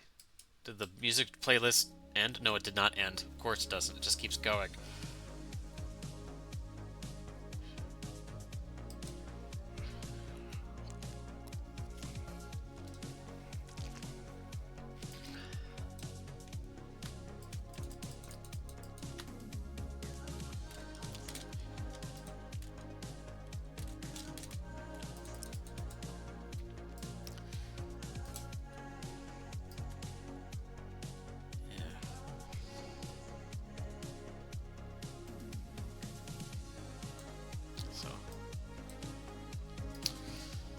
What was I talking about? What was I talking about? What was I just talking about?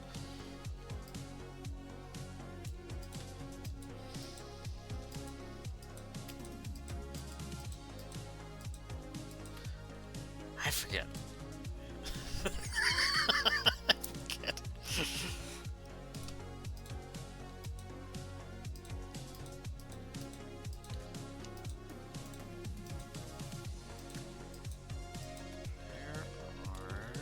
Oh, I was talking about Little Goody Two Shoes. I don't remember.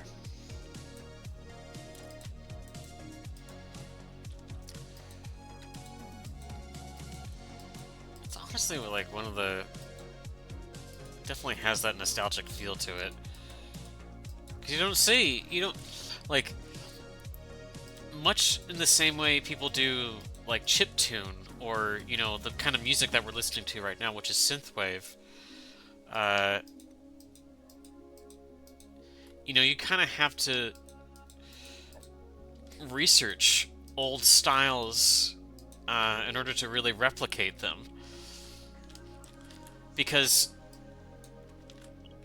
old styles, or anything that is quote-unquote retro, was not retro back then. You have to keep that in mind. They didn't know that they would be, you know, that kind of thing would just reappear as a different kind of style.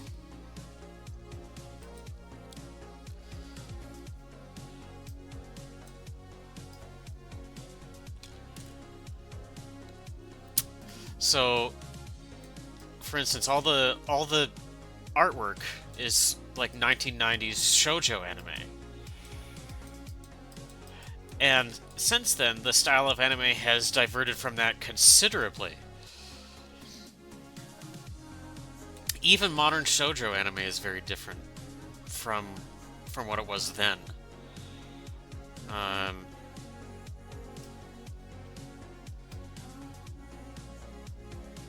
what's a good example? I'm trying to think of.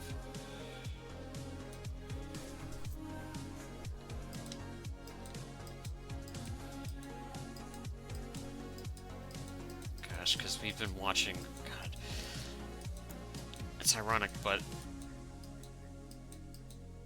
I mean, I guess Apothecary Diaries kind of counts as shoujo. It is. It has a young lady protagonist, so I guess that counts. But yeah, like if you look at like Mao Mao versus like a character like Sakura from Cardcaptor, like you'll notice that like the trends, even though they're different studios, you can you tell that they were from different times, different decades. Um, and even more so if you look at stuff like Sailor Moon, like a good classic example, like that one also looks like it's from a very different time. Even the manga that it started out as looks like it's very different from the anime, the original anime of Sailor Moon.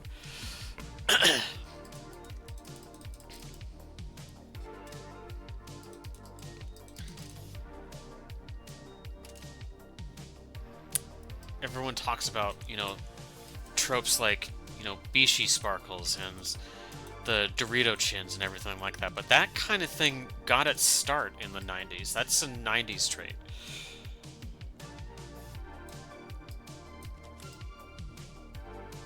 And it just sort of caught on and was then sort of exemplified, or not exemplified, but exaggerated using um, computer effects, to enhance like the sparkle sparkle. And I think the trend was for, at least for the hair and the eyes as you went from the 90s to the knots. The hair became much less fluffy. Um, and the head shapes became less cartoonish, I want to say.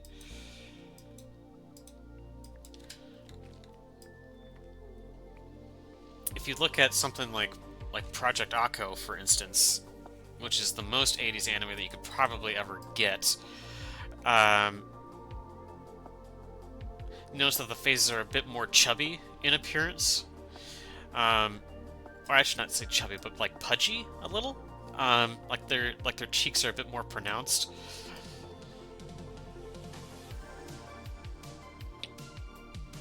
And then, you'll look at the body proportions of a lot of heroines back then, and that they had very long legs. And then that, I think, as the practice of doing anime got more widespread throughout Japan, and internet culture became a thing, you could tell that animators went more towards realistic proportions for their anime characters. For for the torsos, the legs, that kind of thing, the faces, even the hairstyles. So they're less. So the hair is less fluffy. The legs are more proportioned correctly, and we know and we see the death of the Dorito chin as time goes on. Uh, the only thing that really hasn't changed is like the eye style, the style of the eyes, and that's kind of up to the animation studio or the creators themselves as to what they want to do for oops for what they intend. I think like if you look at something like maybe like you can tell an anime apart from another IP just by looking at the eyes almost. Like you can tell something is from the Persona series versus say the Danganronpa series just by looking at the eye style.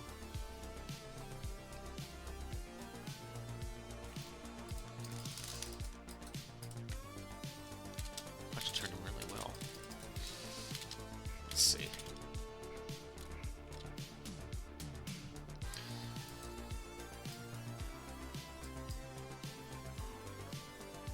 But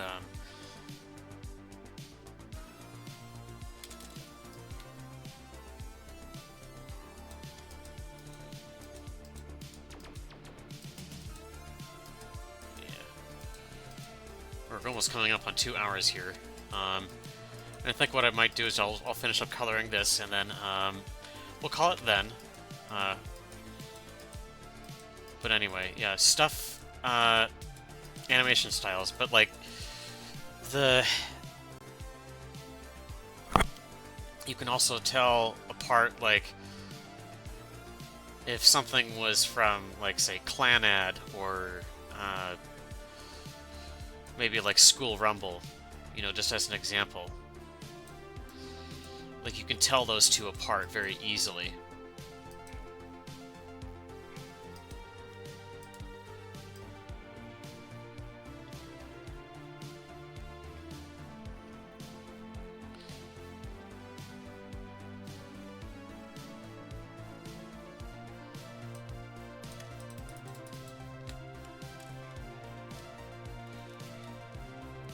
Let's see, oh goodness.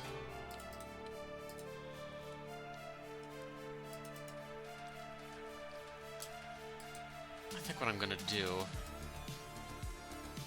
I'm gonna make this part black.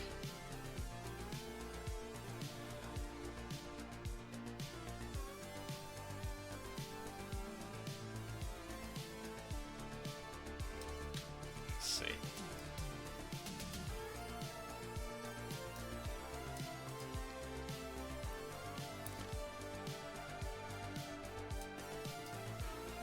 And some animes even, I mean, will even have, I think, you know, have a, how should I put this?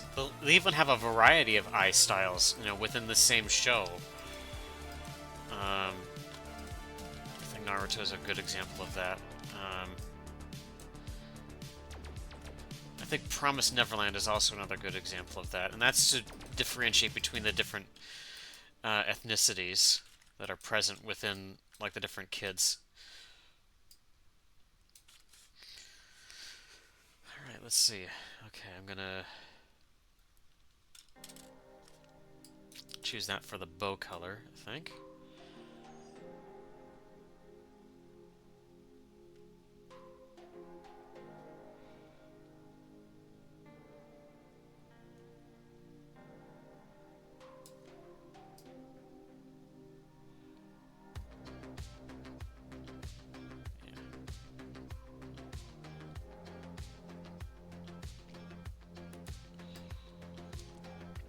I think all in all, it's just a, like, what is popular for an animation style is going to be, you know, is more or less just going to be that. It's just going to be up to the culture. What is popular, you know?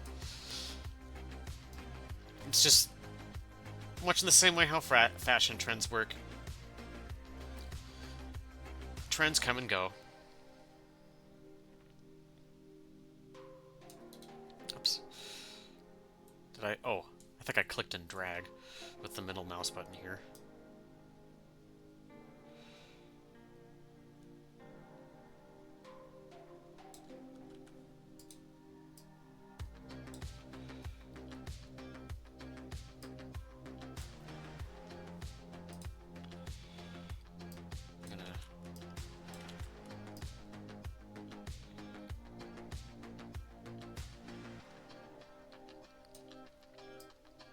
Originally, I was thinking of doing like several dresses, but I'm not a quick drawer, and you know,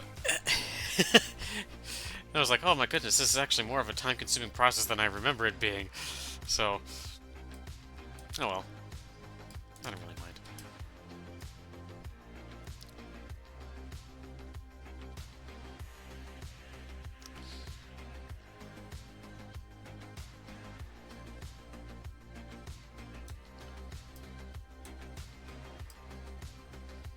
I think the trend, God, I don't know where it would have occurred first, but I think I mentioned before that a lot of early animes tended to be a bit more, like, focused more on detailing than anything else.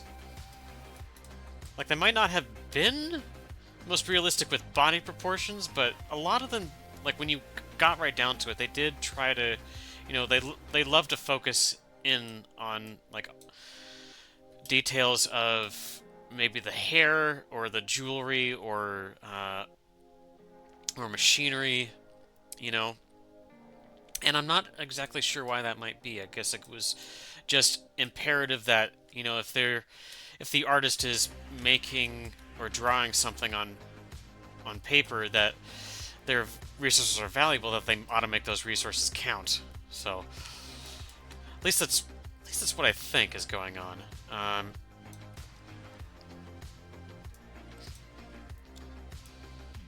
Like you can see like all the rivets and the bolts and all of the spacecraft in Project Akko, for instance. Um, well, that's actually rather nice. I know I keep saying that, but it's always good to think that.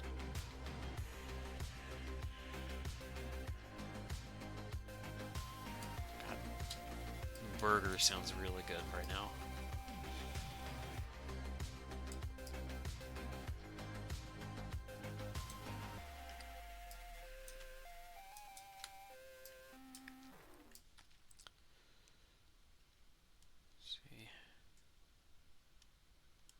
Good old-fashioned American burger.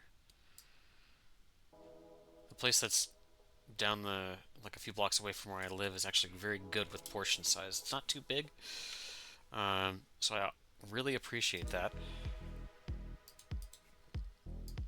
But anyway,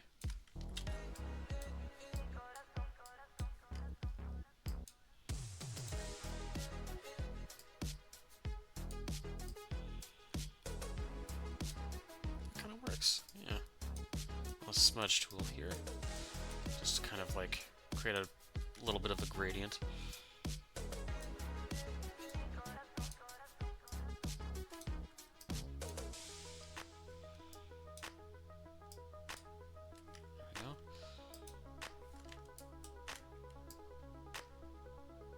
The music changed its tempo right there.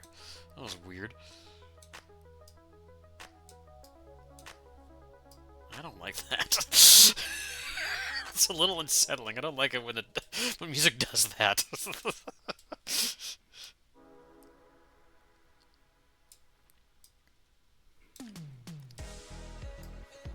Okay.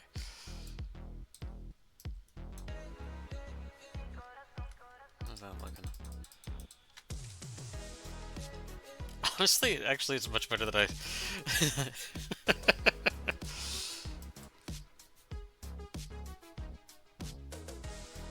What's the word? I'm actually going to look up something very quickly here.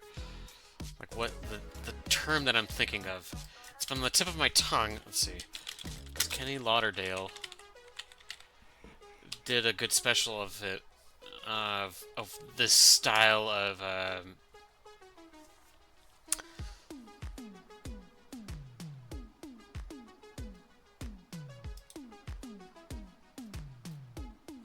Not that one. Not that one, not that one, not that one.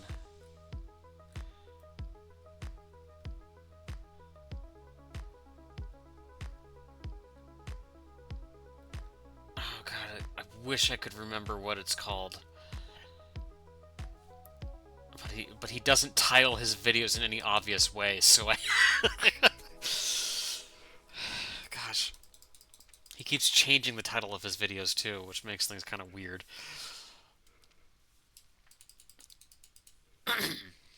So I'm gonna add... Let's see. Gonna make...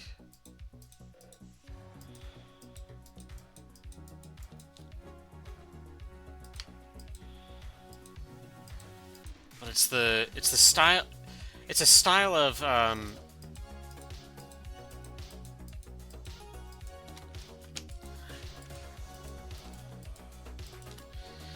It's a style of anime that's, or not anime show, but there was a trend back in, like, 80s, Japanese TV, wherein it would star, a known pop idol, playing the role of a female delinquent, and they would have some kind of crazy weapon, and they would fight off lots of gang members. Gosh. And they were, and the one thing to note about their style was that they always wore these kinds of long-ish skirts. Like long flowing skirts.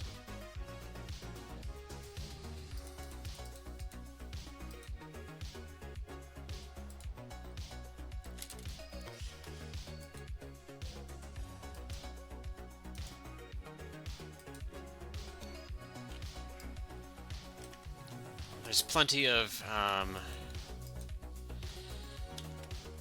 them out there, really. I think there's one that, I mean, some of the heroines involve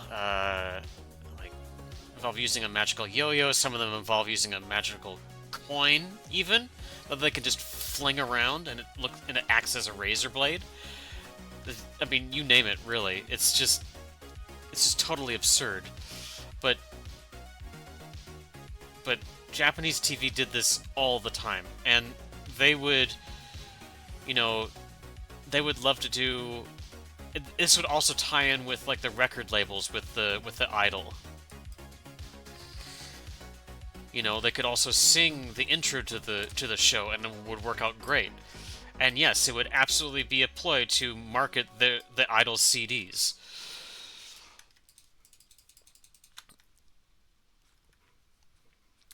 So let's see. Red, yellow, green, and then blue. Okay. This is the last detail, and then I think I'm gonna pop out of here. But, let's see.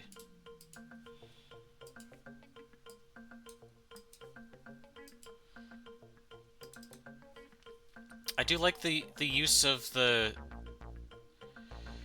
Let's see, what's it called? Like the royalty-free music, and I'd like their support. But, if any of you out there would like to do background music for me, I would be more than happy to pay you, really. I love to support, local and known artists. Let's see, I think there's more goldenrod here.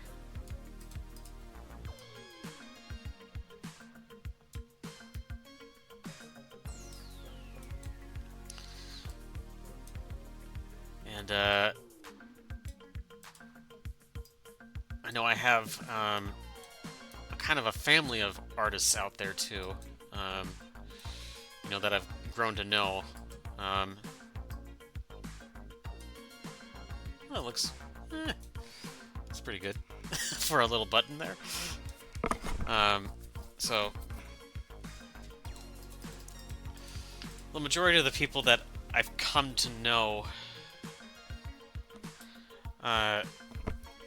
are very much crafters, but I know there must be a few of you out there that might be inclined to make a music piece or two. I don't know, maybe you do.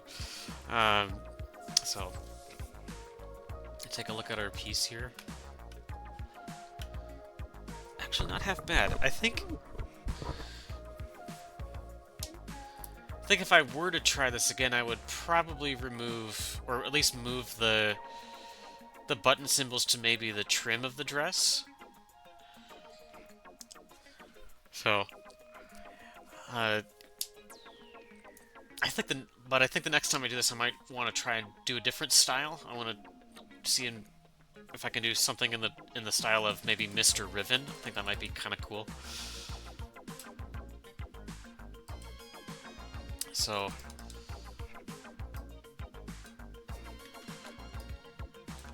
I always like to make themed dresses. Or I might just straight up do one for my fiction, really. I've done that plenty of times where I think there have been times where I like to do the author thing of, like, trying to envision what the characters look like. And I think there was one festival between our friends where we just marathons Lord of the Rings, and we just and I tried to design all of my characters' outfits for the first book that I'm writing. So anyway, this has been a wonderful turnout, actually. Uh, but it's a little over 2 hours, and my reactor's getting a little hungry, so can't just rely on tritium tea all the time. So gotta get some heavier elements in me, all that carbon. So anyway, I hope you have a great weekend. I think I might stream again tomorrow. So with streaming more Goody Two Shoes as well as Slay the Princess. So yeah, and then on the side I'll be recording a bit of a science video with the elements that I have. So, and a Tesla coil. So anyway, thank you all for joining me. I hope you all have a great weekend and stay healthy.